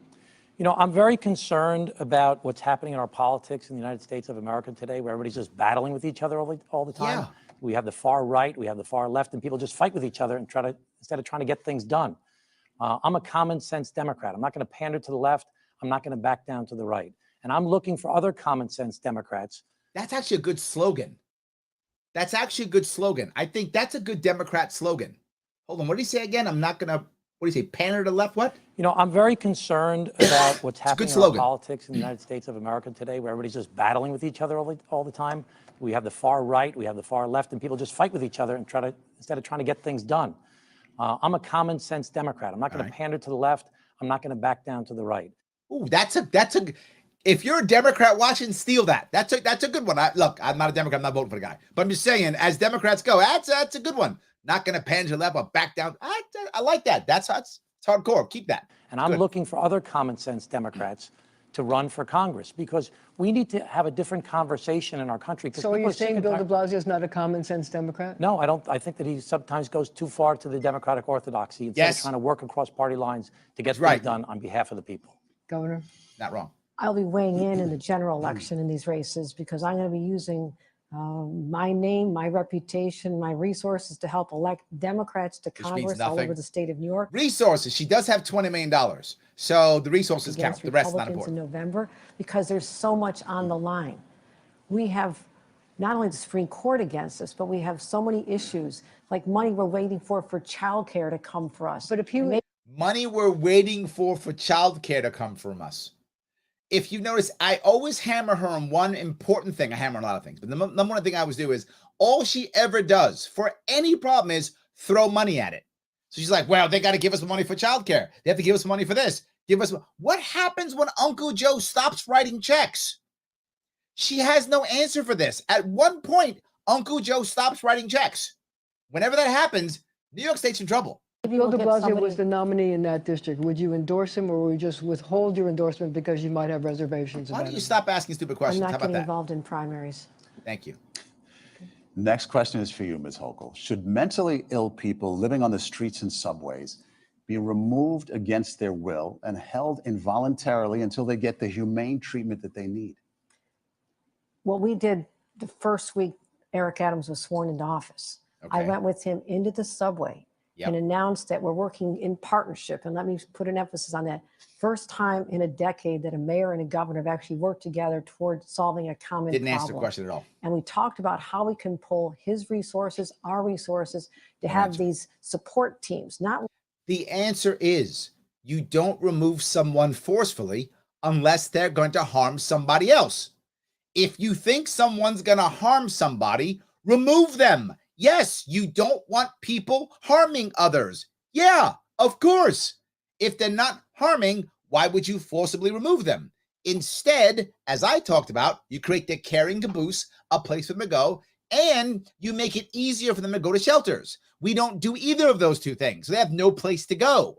If you make it easier to go to these two places, most people will go to those two places. If they don't and they're trying to harm someone, yes, remove them forcibly. If they're going to, they're literally, again, they are literally killing people every week on the subway.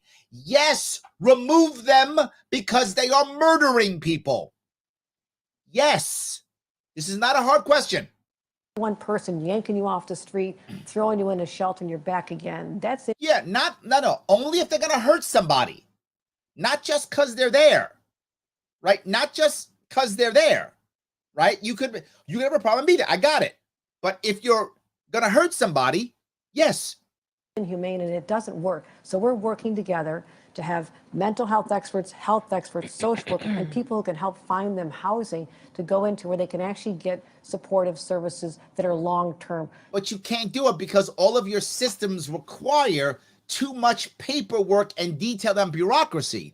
And the people who need the most help, they can't handle that because they need help. They have either mental problems or they have addiction problems, and the paperwork and bureaucracy you require every day, literally daily, they cannot handle. So don't do it. Instead of the private sector to do this, help the private sector, allow them to do it. They don't require the bureaucracy that you require because it's not taxpayer dollars. They will do better. It's been proven throughout the Bronx and in Brooklyn, it's been proven. And then add the caring caboose, which they can link up together, and now you'll solve this problem. Her idea is a bad idea. It will not work.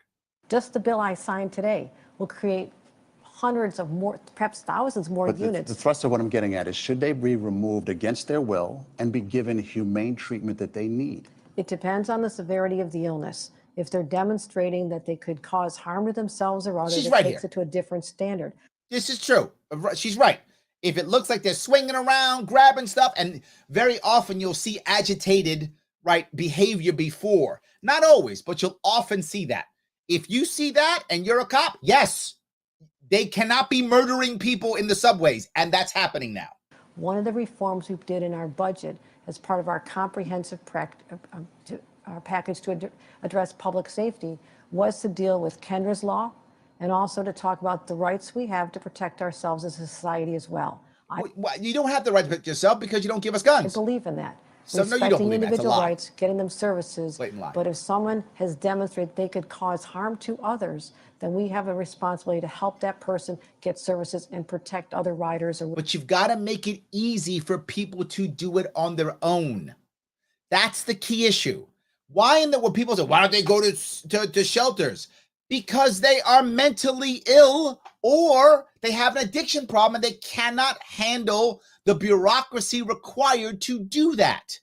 That's the reason. It's that simple, right? The working poor who are homeless are more apt to be able to go to a shelter. Even they don't like it, but they're more apt to, because if you're just working poor, you tend not to have addiction problems. You tend not to be have mental problems, so you can handle the bureaucracy a whole lot better.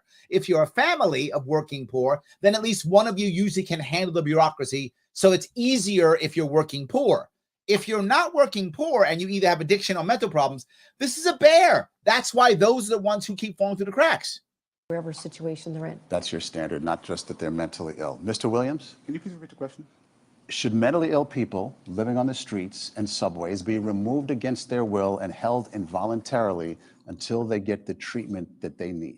First, I do want to say I found it interesting that there'll be no endorsement in the primary. The Democratic committee has already endorsed, and I really wish the governor would say the same thing to the state committee, so there'd be no endorsement during this primary. Now, again, a punch, because you guys don't know. The New York State party already endorsed Kathy Hochul. They already endorsed her. In fact, these guys, there was going to be no primary. She actually won everything. Both of these guys had to get signatures. They had to get 10 to 15,000 signatures each so they could actually be in the primary. They forced the primary. The Democratic Party didn't even want a primary. The Democratic Party was like, nope, one person, go. They did not even want a primary. He's right. What I would say is most people who are mentally ill are not violent. What they need is a continuum of care. One of my first reports I put out as one of the city... the idea of a continuum of care, he's right again. His diagnosis is on the money. His solutions, yeah, not. But his diagnosis, yet again, on the money. He is correct. Citywide elected official was on mental health, trying to show what we can do to create that continuum of care. I will tell you, in speaking to law enforcement, they don't want to be the ones responding. Correct. Who should be correct. Our cops do enough. We don't need them dealing with this. Again, he's correct. Yes. Cops should be getting bad guys, not dealing with people with mental illness.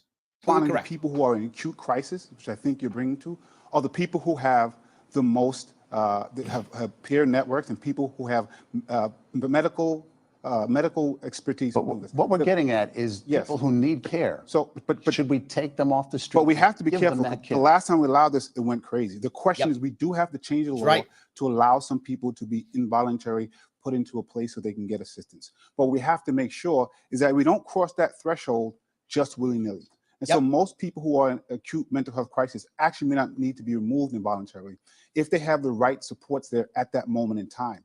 And so what we've found, if you can get people that are not necessarily police as a first responders, they can, peers who have dealt with this, people who have experience in do this, can really engage with that person. This is my whole idea of my facts program for breaking the police up, right? So you can decide, you can reform your police as you see fit, right? You can decide, well, I want more on social workers, or I want more to be on active policing and in bad guys. You can mix and match because there's a social worker aspect that should be there so that you can have a cop nearby while the social workers do their job. If this guy or gal is violent, you got the cop there to put them on the ground if they have to, or as he says, the social workers see if they can do their magic, right? Deal with the issues, handle them.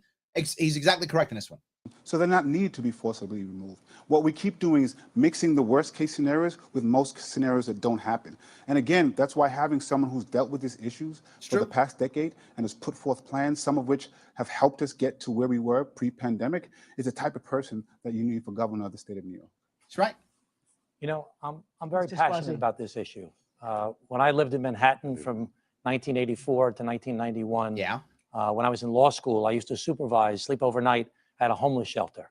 It was such a big problem back in the 80s, and we see it coming back again. 100%. There are 18.5 million people in New York State. Of those 18.5 million people, 1.5 million people have a serious mental health problem, not just anxiety. Is that right? Schizophrenia, bipolar, severe depression. There's so much. It's and a lot. if somebody's living on the streets and it's 10 degrees out and they have a big sore on their leg and they're muttering to themselves, that person is a danger to themselves and a danger to others. No, see, he's wrong on this. Just because you're muttering to yourself out in the cold doesn't mean you're a danger to others and yourself. Doesn't mean that by default. Now, do I want to offer that person help? I do. Do I want to make it easy for that person to be able to get into a shelter? I do. But do I want to assume that they are a danger and then forcibly grab them? I don't. There is a line, and I think Jumaane has a very valid point here. Tom is going too far. And we have to give police and social workers and mental health workers and family members the ability to take those folks off the streets, to get them the humane care that you mentioned, Maurice. I'm not buying so that they can take their medication, so they can get the treatment they need. We need a comprehensive plan for mental health. 75% of the people in jail have a drug, alcohol, or mental health problem. It's true. He's right. Families are scared to take their kids down the street when somebody who's mentally ill is on the street acting out. We have to address this as a real problem as it is. Thank you. I have to say, I have Mr. Williams? I have Tourette syndrome. He does. I remember being on an Amtrak train when I had a particular loud amounts of tics. I was almost removed from that Amtrak by someone who didn't understand what was going on. Bingo. Thankfully, I was able to speak and let them know what's going on, and I wasn't removed. And that's the reason I try to take care when I'm answering these questions. Again, these things are not theoretical to me. It's not just things I read about in the paper or see on TV. These are things that I've dealt with, my family's dealt with, my constituents have dealt with. And so I try to make sure that I think about the real answers to these questions. He's right. Look, just because you got an issue doesn't mean you're violent and going to hurt somebody, right? Doesn't mean that. I don't want you going in there trying to institutionalize people who don't need to be institutionalized, right? If you're trying to hurt somebody or you do, okay, but he's having an episode where he's having a lot of tics. So does it make you uncomfortable? Maybe. Then move away or whatever. Some guy's having tics. He's got an issue. He's not hurting you. He's not trying to beat anybody up. He's got an issue. What are you going to do? Move on. So we don't tell people in New York that we're going to keep them safe when we're not. They want to be safe. They want to feel safe. And I have great expertise and leadership in doing that. Mr. Williams, the New York City Council passed a law to allow people with green cards to vote in local elections. Oh, yes. Should this be New York City, you have a green card, you can now vote in the local election. extended statewide? People with green cards allowed to vote in elections, local elections, every place in the state. Let's be 30 seconds. You have 30 seconds. How do we get to 30 seconds so quick? But, We're going to the end of the debate. I want to be clear. Non-citizens have been voting in this country longer than they haven't been. So the city council simply restored a vote, Terrible a right idea. So that wrong was on this. already there. No. Voting's for citizens. No. Look, you guys know I'm pro-immigration. I want us to have a vibrant immigration. I do. I like vibrant immigration. But how can you vote in this country when you're a citizen of another country? You have to vote twice in your own country and here? No. Voting's for citizens. He's 100% wrong on this. No, Jumaane, you are wrong. No. Voting's for citizens. And of course, in the state, we want to make sure that everyone is civically engaged. And that includes some of our non-citizen residents. You can be civically engaged without voting. You can be. Many people are. So no. No. Nope. Who are dealing with the impacts of very bad policy. Mr. Suozzi, 30 seconds. I don't think the vote should be extended. I'm a very great supporter of immigrants. In 1994, I started the first day worker center anywhere on the East Coast of the United States of America when I was mayor of the city of Glen Cove. When I was county executive in Nassau County, I kicked ICE out of Nassau County. I was the person of the year for the New York Immigration Coalition. You like that? I'm a first-generation American. My father was born in Italy. I support immigrants. I support the undocumented, try and help them live the best life they can here in the United States of America. But the right to vote should be reserved for citizens. Governor, Yes. 30 seconds. It's correct. Specifically on the question, I respect the right of a locality to make that decision as a. Oh, now you about locality. You about localism now. For this one, you about localism. Everything else, the state decides. But on this one, you all about localism now. Okay. This one you are. Okay. Guns? No. Anything? No. Taxes? No. But this one, you libertarian all of a sudden. Okay. Well, okay, she's libertarian all of a sudden. Okay. Did in New York Localism now. City, but I will not be proposing that it be extended to the entire state. But these are individuals who live among us. They have rights. That is why I work so hard to make sure that there was over $2 billion in funding for excluded workers that no one had worked on before. We've worked on so many programs to help lift them up and make them feel part of the New York family. And it Thank you, doesn't Ms. Hochul. work. Mr. asked for that Swazi. excluded worker fund to be extended, and we couldn't get it. I just want to be We've clear. got to move Thank you. on. Mr. Swazi, 30 seconds here. Should there be term limits for all elected state officials, governor, lieutenant governor, attorney general, as well as assembly members and state Yes. senators? Yes. And I don't yes. believe that there should be term limits. I think that what we should do is have more people participate in elections to hold elected officials accountable. You can't do that when you stuff the ballot with only two choices.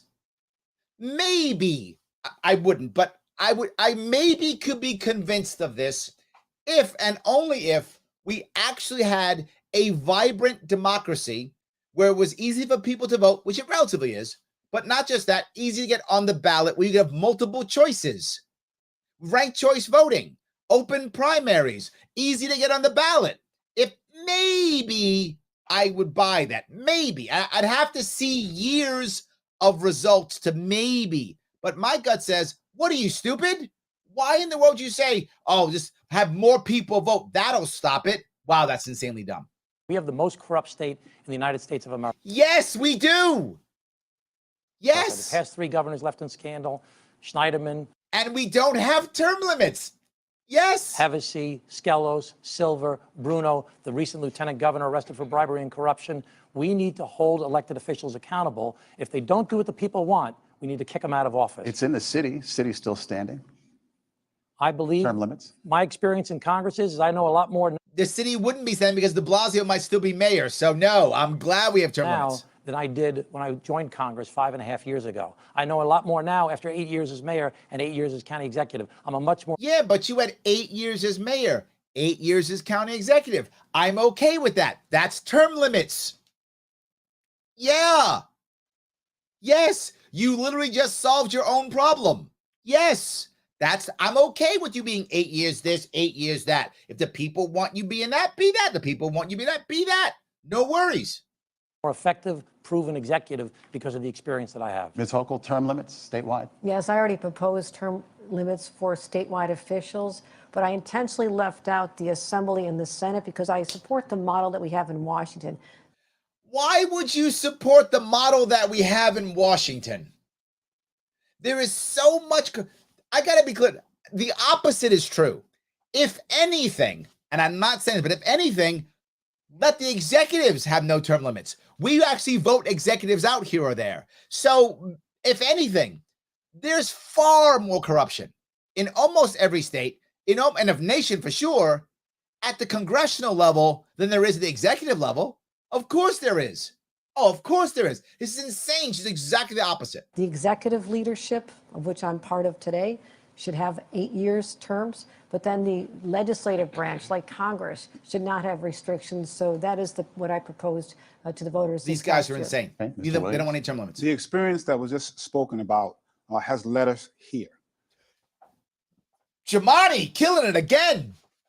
Yes. Yes, all that experience you've been talking about has brought us to this crappy state we have now. Thank you, Jamani. Well done. Every once in a while, you do some good ones. I like that. There we go. And so just saying we're going to keep the model gives us what we already have. And Yes. so I do support term limits for everyone. But I also agree the executive has a different job than the legislature. That's so the true. legislature should definitely be a longer term than the executive. But what we have here, and New Yorkers in this. I would actually buy that. I'm not against I'm not against going, say, 12 years or 10 years for the legislature and 8 years for the governor. I would deal with that. I'm fine with that if he wants to go that level. But we need term limits. I wouldn't fight over the 10 years versus 8 whatever. Just term limits. I'm not going to fight on it. Then they're not feeling good about housing. They're not feeling good about public safety. What we have in Albany has not worked for them. Correct. That's why I keep saying we can't return to that old normal. We need a new normal. He's and that's right. what my governorship will. We need a new New York. Who says that? That will be me. Thank you. Governor Hochul, the next question is for you. Some types of cryptocurrency mining are harmful to the environment. Some The types state of legislature has passed a bill pausing the energy-intensive process that Bitcoin and some other currencies. Yeah, so that was brilliant. The state decided we're going to pause, mining. Why? Because you know what New York needs? More barriers to new industry in New York State. That's what New York needs. How stupid is my assembly? Wow. How stupid is my assembly? Currencies rely on. Today, you signaled that you might not sign the legislature's bill for another 6 months, Yeah. which falls after the general election. Yep. You've signed other bills, such as the gun control package, within days. The New York Times and Politico have reported that both you and your lieutenant governor candidate, Antonio Delgado, are receiving substantial support from crypto donors. Wait a minute. So you're getting money from crypto people? That can't be true. Oh, wait, it could be because in New York State we have a bit license. And some of these heavy hitters like the bit license, because what the bit license does, it makes you pay hundreds of thousands of dollars to actually have a bit license, which keeps all the little guys out. So they would like to keep their monopolies and their cartel in New York State. So they pay her to retain this and to not stop anything until they're ready. Once they're ready, then maybe she'll sign it. Maybe she'll sign it once they're prepared to find the right answer. This is, again, keeping cronies happy. Watch her lie on this. What can you tell our viewers to assure them that your decision to delay the signing isn't influenced by their support? I have been a public servant for over 30 years. You should not be proud of that. You should not be proud of that, right? You might as well say, I have been a colossal failure for 30 years. Like, I have not gotten better at all. I've been just terrible for 30 years, learned nothing. I still suck at my job, like 30 years at my job, and I still suck. I haven't gotten any better. She might as well say that. People have supported me. There is no connection between any support I received and decisions, because I'll always do what's in the best interest of. Because she is incorruptible. She just said that. I'm incorruptible. Let me be very clear. Everybody is corruptible, me included. You too. Everybody is corruptible. So please stop that lie. New Yorkers, and that has not changed. All I was doing was answering a question today to explain that we have over 800 bills that were passed. And this bill came up at the very end of session. Bills. We didn't have a chance to have our legislative. God, the state's collapsing, and they decided to pass 800 bills. Wow. Team engage with it to work out any problems or to say yes or no or any modifications that normally occurs in the process. So all I was saying is that the outer limit is 6 months because I have to do this by the end of the year. So that was not a statement that characterized yes or no. It was simply saying it passed a few days ago. I have 800 some bills to review, and this is actually going to get my full attention. But on that, it'll get your full attention once your cronies who are paying you will be satisfied and ready to act against it. This is why people who often go, we got to tax the rich or punish the wealthy. This is what actually happens. The wealthy write the rules or make sure they're good enough and delay them so that they're ready to respond to whatever the rule is. So this may be some punishment on Bitcoin or whatever it might be. But what will happen is they'll be ready for it. So they'll do the cool thing to get around the thing or go someplace else or whatever so that they don't get hurt. Who will be hurt? The little guy. On that very question, we have to be very cautious about allowing more facilities to come and go into formerly closed fossil fuel generating plants. We have a different situation where some may be generating hydroelectric power, for example. That's the I issue, need to be able to examine the differences, but I'm not interested in doing anything to harm. Have you noticed that almost no one answered the question? Almost no one. Do you know anything about what they're going to do?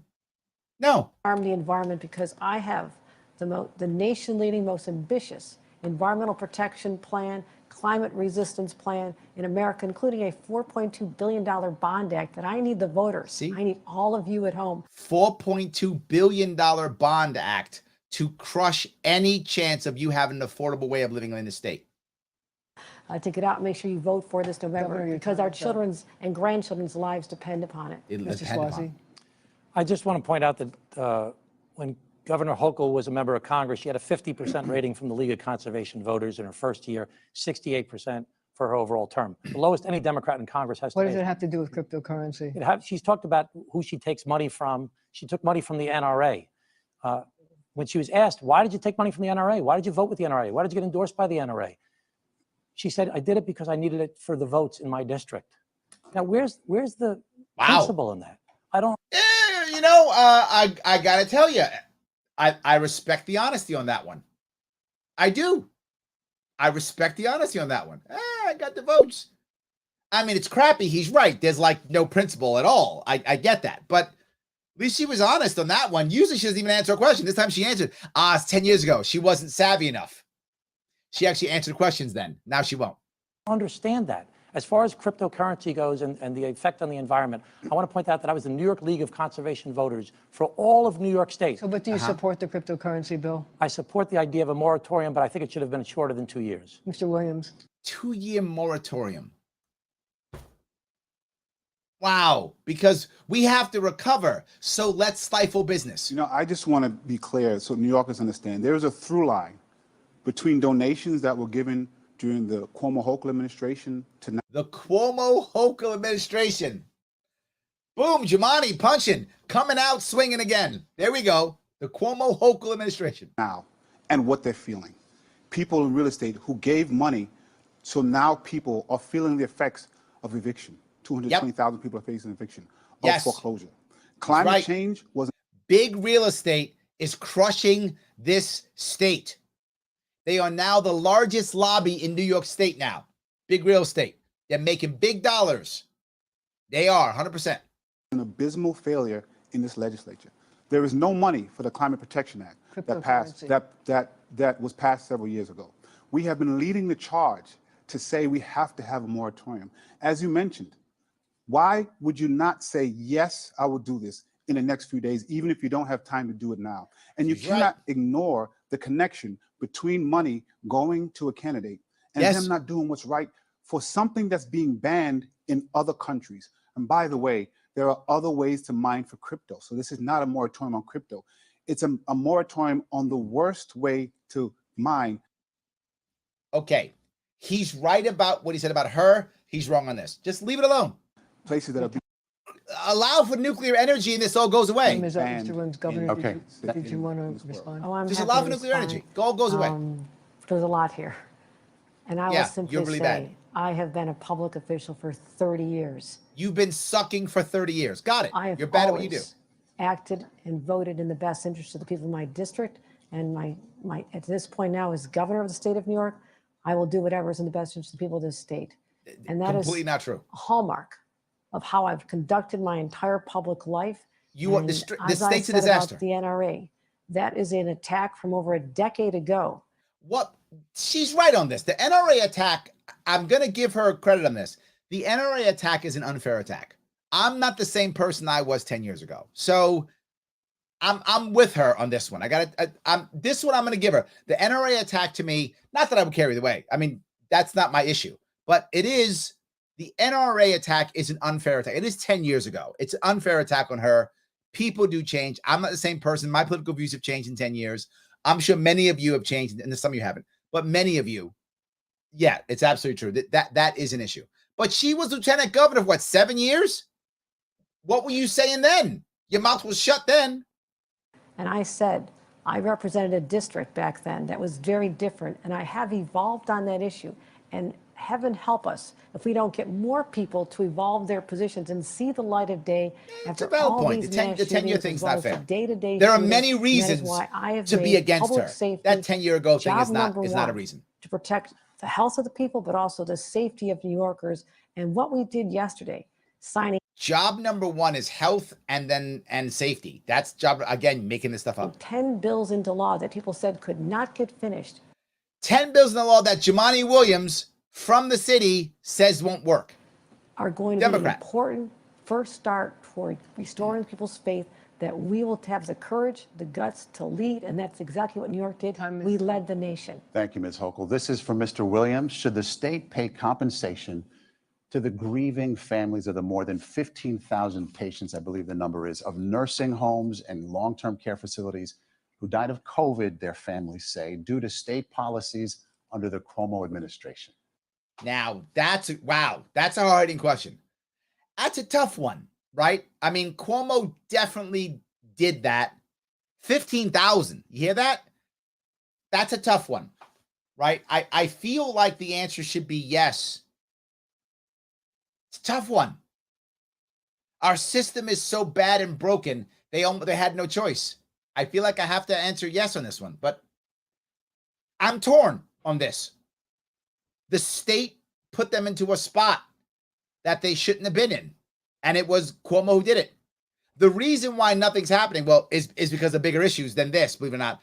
The people who are in power care about their power more than 50,000 dead people. The short answer is, of course they should. When I ran for lieutenant governor against the governor now, we said we needed a lieutenant governor who will stand up and speak out when New Yorkers were suffering. Yep. We didn't get that. That's true. During the pandemic, many people were telling me, don't speak. She didn't speak out at all. She was quiet as a mouse when all that was happening. She was on the coattails of how great Governor Cuomo was. She was singing and dancing in the background. She was, she was playing hype man or hype woman. She was doing that. Speak out against the governor. He's doing great press conferences. And I said, in between those press conferences, people are dying, just like the people you just mentioned. I'll give Jumaane this. He's wrong on a lot, but his mouth was open back then. He was saying it back then. He was. Absolutely he was. We turned out to be correct. I wish we had someone that would stand up then when it was hard, not when it was easy, when he was on his way out. But what we have true. That's in what the Republican Party right now is because of incumbency protection, people are getting massacred in the street. Unfortunately, Democratic leaders, and this is not specific to any one person, but Democratic leaders have continued to make decisions based on what's best for them to get reelected, 100%. and not the New Yorker. And the New Yorker understands what they're feeling right now. As they're facing eviction, as they're facing foreclosure, they cannot pay for food. They're feeling unsafe. That is the cost of the way Albany has operated. A new governor. He's not wrong. Albany. Mr. Suozzi, should the state pay compensation to the victims who died in nursing homes? Everybody's been through a trauma with COVID. I actually lost my father-in-law early on. That sucks. During COVID in April of 2020. He was in an assisted living facility, went to a hospital and died shortly thereafter. So many families are suffering. Right. I don't know why we haven't had hearings to get to the bottom of exactly what happened here, to find out what the facts actually are. I'm going to tell you why, Tom. I know why. Because if they do that, this is why Cuomo went down for grabbing people's butts and hugging people too hard and being Italian or whatever else he said. Cuomo went down for that because if he goes down for that, there's no need to have an investigation of 15,000 dead seniors in New York State because it wasn't just New York State. It was other states of the same stupidity. And if they investigate that, not only does Cuomo go down, but a bunch of other people go down. And we also find that Kathy Hochul knew about it and said nothing. She goes down too. So do other governors.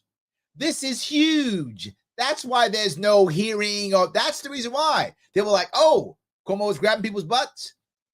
Put him down for that and shut him up about the nursing home thing. Nothing. And nothing happened for nursing homes.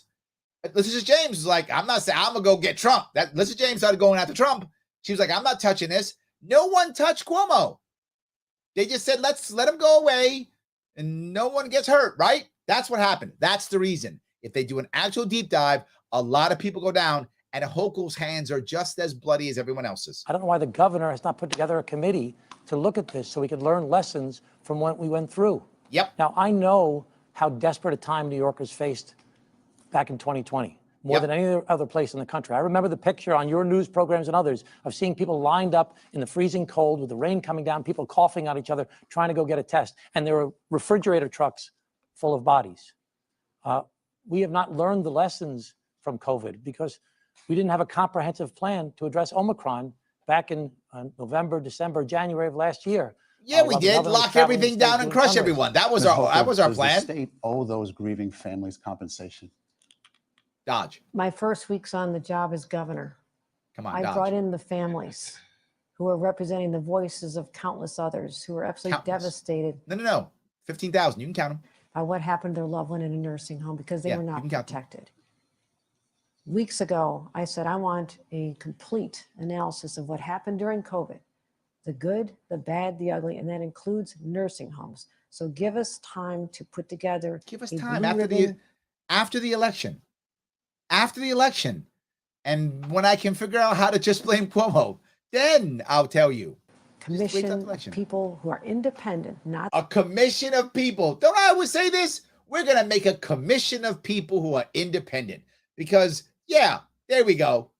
Yeah, because she doesn't know what happened. I think she was like right there. Wasn't she like right there?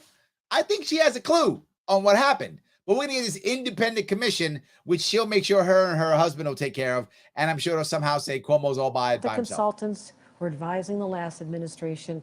I want to make sure we find The last administration was your administration. Oh, now, what, you weren't lieutenant governor? You didn't know what was happening? Okay. out exactly what happened in the nursing home. Do those people deserve compensation? Been I dodging. gave them an apology and I said I will look at I gave him an apology. Sorry about that. I gave him. Now, don't get me wrong. I shouldn't be flippant. An apology is a nice start. The sad part is that's where it's stopping. You and I both know that's where that's stopping. That's it. We're gonna do a thing. That's all she's gonna say. I'll check stuff out. this even further to determine what else we can do to help them. Okay. We're Didn't going to answer. move on here to this final segment, and we're Okay, looking final for segment. one-word answers. One-word Hope you answers. can pull that off. Please give us Okay. one-word answers, and we'll start with this. In one word, and we'll start with Mr. Williams. What is the one thing you simply cannot live without besides your family? Ooh. Can't live without besides your family. One word. Can't live without besides your family. That's a tough one. That's a tough one. My family's important to me, obviously. But I would actually go, if I had to say one word, I would actually say friends. Because I still want, or community. Because I still want to have other people in my life. And anything else without my community wouldn't work, right? So whether I used my TV or my phone or whatever, sports, whatever thing I might like, video game, whatever, if I don't have my friends around me and my community, you guys are part of that. Thank you so much for being part of my community. I need that. So I would say community or friends, either one. One word. My love of theater and acting. Theater and acting. All right. My Bible. My Bible. Mr. Swazi. I'd probably have to say my phone. My phone. He was honest. The Said next phone. question He goes was to you, honest. Governor. The rest of them were pandering. What's your absolute number one biggest pet peeve? Pet One word. peeve. Number one biggest pet peeve. One word.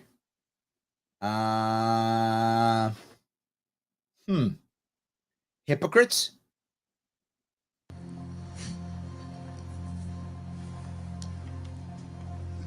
I'm gonna go with hypocrites. Sure, can't be a couple words. Okay, go for a couple. I'll give you on this. You can have 3 words. People talking on cell phones, on airplanes when they should be turned off, or other places, disrupting the peace. People and quiet not of other following the rules. travelers. Hear that? Mr. Swazi? Hypocrisy. Oh, good one. See that? Me and him. People in these jobs for the wrong reason. Yes. Good one too. Where'd we go? Yes. Who's next? Mr. Mr. Swazi. Swazi. Sorry. Mr. Swazi, do you believe in ghosts? You believe in ghosts? They thought that was an question. That matters. Do you believe in ghosts? No. Mr. I believe in spirits, though. Yeah, I guess I do. Okay. Mr. Spirits? Yeah. Okay. Mr. Williams. Spirits. I'm a man of faith, so I don't know if I call it ghosts, but I do believe in afterlife, and my ancestors are there. Ms. Hochul. Yeah, I speak to my mother all the time. I lost her just months before I became lieutenant governor, and Wow. she led a challenging life, and I draw inspiration I from just her would've every said single no. day. So yes, I don't believe I in do ghosts. communicate with someone who's no And longer that's okay with if So you don't Mr. believe in Williams, ghosts. in one. And by the way, it's okay if you do believe in ghosts. It doesn't make you a better or bad governor or good governor if you believe in ghosts or spirits or no, that it's a dumb question. I don't believe in ghosts. So what? One word, Superman or Batman? Without question, Batman. Batman, stop, Batman. Don't you dare say Superman. Batman is the answer. Oh man, I gotta go Batman there. Thank you. That's my man. Governor? Right there. Superwoman. Boo! You had to do ID politics on that one? You couldn't just answer the question? Boo. Mr. Swazi. Superman. Boo. Ms. Hochul, what's your biggest Only Jemani was weakness right. or flaw? What's your biggest flaw? Okay.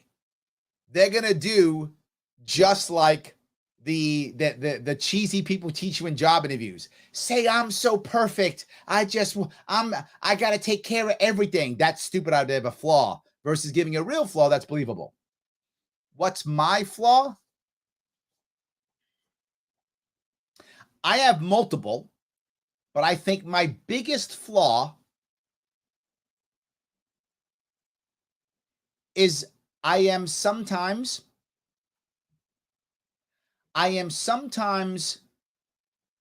too trusting.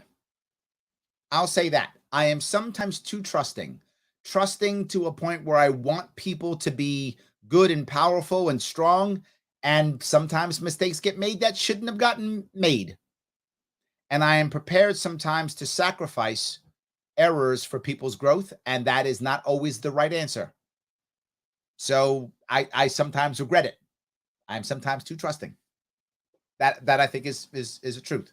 It does screw me over sometimes. There's probably many. Ask my husband of 38 years. Oh, stop. I'm married, see? I am a real stickler for just details.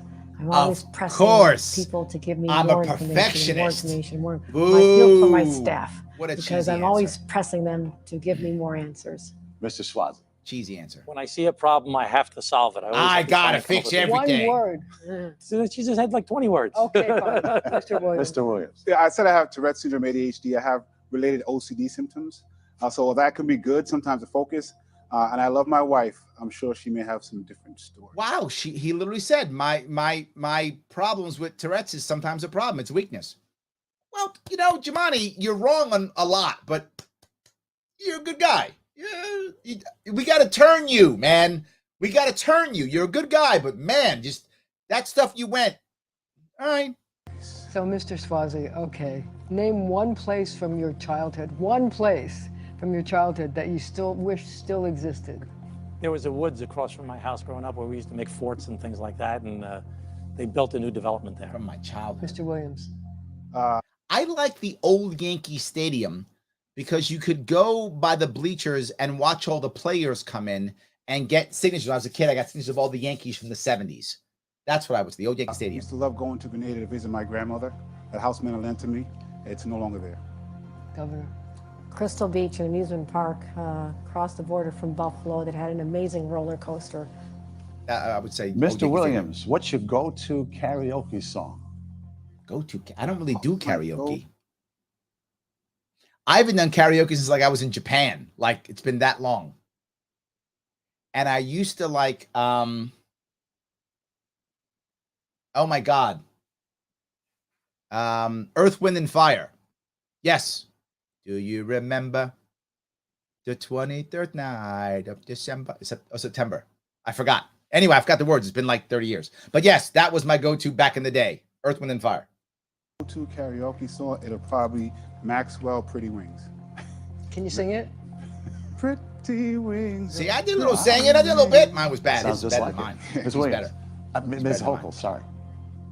Got to talk to my wife. Go-to karaoke has to be Sweet Caroline, and I'm not singing it. Oh, come on, Governor. I did a little bit. Nope. Mr. Swazi. Our daughter's Caroline, so we sing that all the time, but probably Beyond the Sea by Bobby Darin. And will you sing it? No. Shelly said it's September. I thought it was September. We want to thank you all for a spirit. So that was the debate. You saw what it did. I hope you understand that I would have better answers for all of those questions, without question, all of them. This was an embarrassment. This is what the debate is now. Them talking about ghosts and stuff and not answering questions, even worse.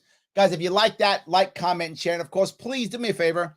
Head over to libertarians.com, or even better, take that link right there and share that link into other spaces so that people will go over there, see what libertarianism.com is about. It's a good place to go. Please go do that. You can get cool merch there if you want to, which is awesome. Cool merch. It's free if you take the classes. If you don't, you can buy the merch if you want to. Up to you. If you want to support me getting out there and being in that debate stage and embarrassing those people, LarrySharpe.com/donate. If you want to do that, help me out. LarrySharpe.com/donate. Trying to raise extra money to make sure I can be on the ballot. You know I'm going to have to fight for this thing because that's how it is. We're going to have money for lawyers and lawsuits and all the things that come up. Help me out if you can. I would appreciate it. But always like, comment, and share. You guys had a lot of comments, but I didn't want to go through the comments yet, really, because this would be 3 hours long. I just did 3 hours. So, yes. A couple people talking about the Backstreet Boys. Yep, absolutely. Let's see. Jumaane Williams on a libertarian. Get Jumaane Williams on a libertarian team. I don't know if we could, Paula. Look, I think, and this is my opinion, I think Jumaane is actually a good guy. I've met him before. He's a good guy. The fact that he has Tourette's and still does this, kudos for that. He's just really far left. That's what he is. But I do believe, here's the difference between him and I think others. I think he's far left because I think he honestly believes that's the best way of getting what he wants. If we could convince him that there was a better way to get what he wants, I think he'd be an amazing asset. I agree with you. I wish we could. Look, if we get there, I would talk to him. I would try to get him if I could, but I don't know if he's there, to be forward with you. I don't know. He's probably links with us on some criminal justice points. He probably does, but I don't know if he is libertarian enough, if that makes any sense. It would take some time. But am I open to the idea? Yes. Open to the idea. Have the conversation. Absolutely. Happy to do it. But I don't think he's there, if that makes any sense. Maybe I'm wrong. I'm happy to have the conversation. So he says September. You're right. Yes, I remember that. Yes. Thank you. Absolutely. Shelly also says Batman doesn't have superpowers, so he's the best. Exactly. That is correct. Yes. That's exactly right. Thank you, Shelly. You get that. Absolutely. 100%. Michael says, go Gotham or go home. Well done. That's amazing. Absolutely. It's very good. Andrew says, does Hochul have a Ouija board? Maybe. I mean, maybe she does. Joe says they're dumb questions. They are. I think they really were not great questions. I think they weren't, right? Andrew says her Bible. You know, for a lot of people, I think that would be a real thing. There are many people who gain a lot of strength from their faith and from the Bible and the church. That's true. That's not her. She's pandering what she said, which that's what bothers me. There are people who really, they get a lot from their faith. A lot of people do. That's not her. She is power hungry. So yeah, that's not the answer. Shelly says faith. Yes, thank you. A lot of people do get that. They do. But that's not her, right? That is not her. The HCS disciple says freedom. Like that idea. Dave says pizza. I do like pizza. I don't get to eat it as much now, right? That's the issue. I don't get to eat that much of it because I'm on keto, so I can survive during this campaign. So yeah, absolutely. Shelley also responds, the other states follow Cuomo's murderous lead. Yes, Shelley, and that's why they won't do details. You're exactly correct. That is why if you keep going, right, it's gonna be deep. Too deep. That's it. Joe says, taxpayers shouldn't pay for Cuomo's mistake. Cheryl's on your side. She goes, when you say the state, are you talking about taxpayers? Cuomo should be sued. Shelly's with you. Yes, make Cuomo pay. Yeah, you know, I was leaning on yes because I felt like the people should get something, right? That's where my heart went right to that. My head went to, you know what, they got to get something. The state did it to him, but maybe, I mean, in this specific case, Cuomo's got the cash. He's worth over $20 million. So maybe, right? I'm open. You know what? I'm open to that. I feel like they should get something because they were put in a spot to where their loved ones were ordered to go there. And the only way you could have said no is if you had enough money or a situation where you could take your loved one home, or you could put them in some other specialized home, not a state-run home. So, yeah, maybe you're right. Maybe suing is better. I feel this gets something, and I think my initial gut was,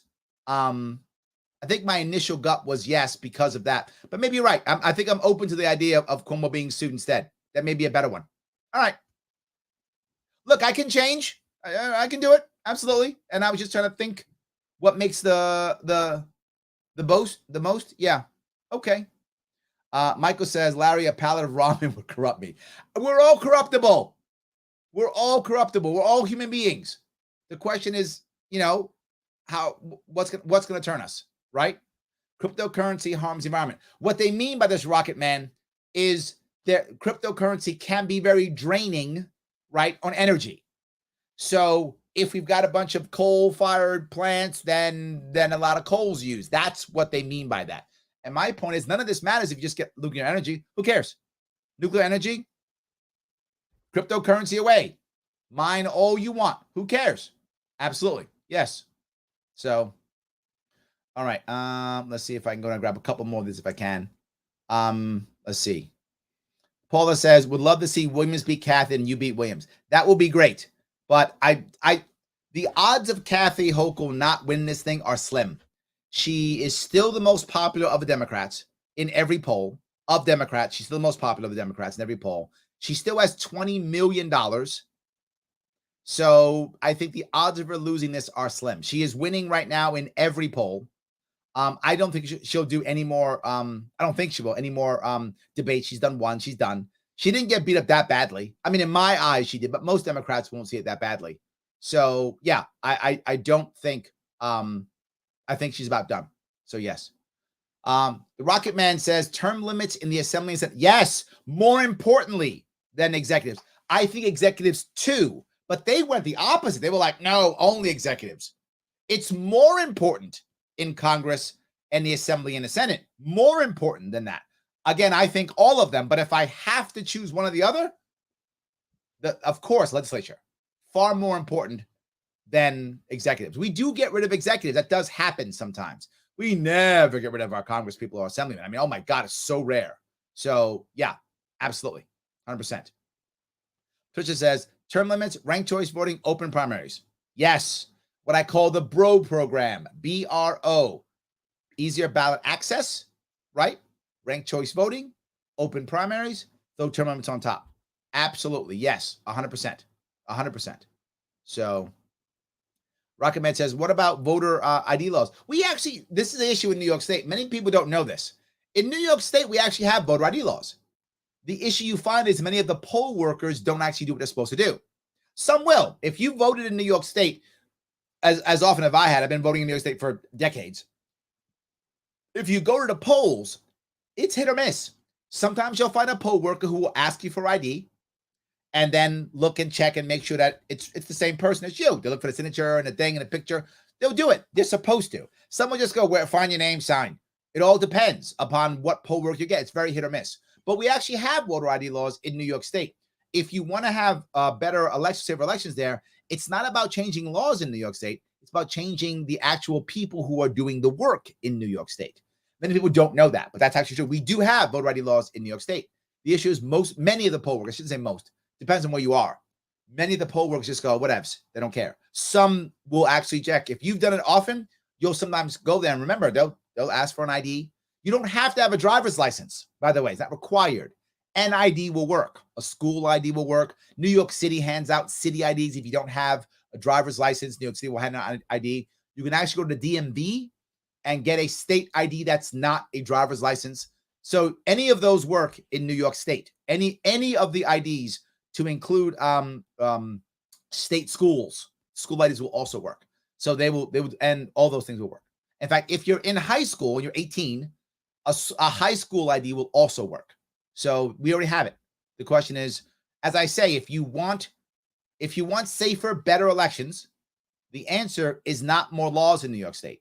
The answer is more people being involved in New York State. That is the answer. More people being involved, more poll workers, more poll watchers. That is the answer in New York State. So I hope that answers your question at least. Yes. So Joe says, I disagree. If a person is subject to taxes, they should be allowed to vote. I get that logic. I do, Joe. I get the logic, but the issue is they're able to vote in their own country. And in most cases, they're also paying taxes in their own country. Their representation is in their own country. That's where it is. If they become a citizen, the representation is now here, in which case now they should vote. That's how I see it. I get people disagree. Clearly, people in New York City disagree with me. Clearly, you disagree. My view is your representation is in your other country if you're just here on a green card, right? But if you stay here and become a citizen, now it becomes here. You should vote. Absolutely. That's how I see it. So yes. Let's see if I can do this here. Yeah, Shelly says, I noticed his body takes on Tourette's. Yes, he does have Tourette's. Absolutely. Which is why I have extra respect for him, because a lot of people who have Tourette's would never try to be a public figure. They wouldn't even try.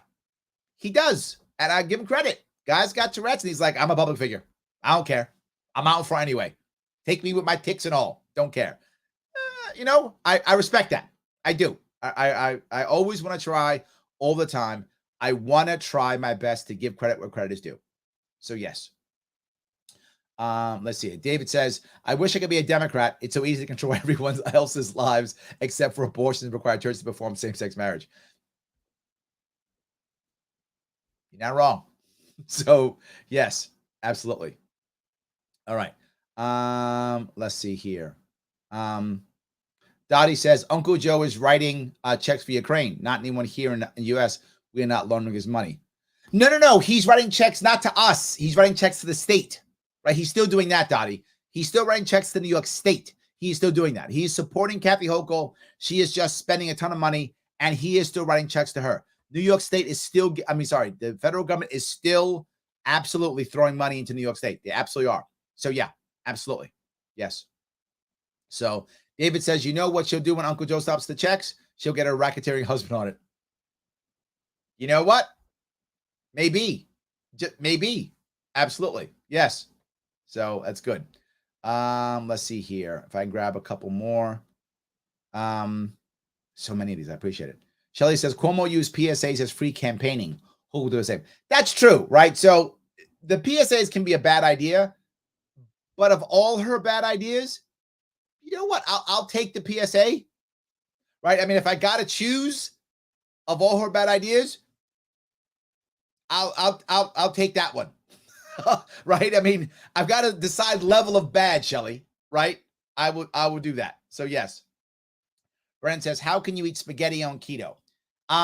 There's probably some kind of keto noodle, I would guess. So I guess you put it on that and maybe sugar-free sauce, maybe. I guess you could. I just don't eat spaghetti. So yeah, but maybe. I think you could. Yes. Ryan says, Hochul has 20 million. Yes, she does. It's true. Let's get more for money for me. Yes, LarrySharpe.com/donate. Please, guys, if you can, I would appreciate every single bit you can would be great. Yes, absolutely. So 100%. All right. Let's see here. I grab a couple more. Let's see. Joe says, I'm ugly and I still run for office. I know. I get it. Absolutely. Yes. Absolutely. I think it's called spaghetti keto. That's great. Absolutely. I love that. All righty. I think I grabbed most of the people here. I appreciate that. Hold on. Leslie, you were mad because you need to pick up.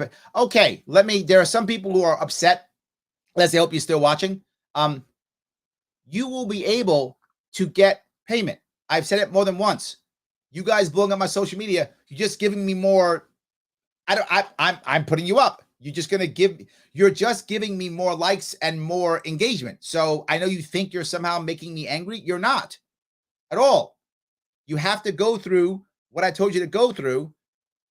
You have to have W-9. You're not employees. You are contractors. That's how it works. And it wasn't actually through my campaign. It was through somebody else, but I'm taking care of you anyway. And I've expressed this already. I don't know why you keep doing it. If you want to keep doing it, please keep doing it. You give me more engagement. Thank you. And I'm not running away from this, but please keep giving me more engagement. Put it on all my stuff. It's great. People will still respond. But yes, of course you are. I've said it publicly. I will take care of it, even though it's literally not my issue. I will take care of it. And I've said, you will get it. You have to provide all the paperwork. You're not employees. You are contractors. That's how New York State works. So just putting up your timesheet doesn't get you paid. You have to also have W-9, and you will get paid in order as contractors get paid. You will, 100%.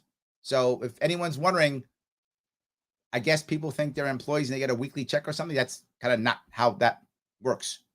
So yes. Plus something else. I'm not a Democrat or Republican.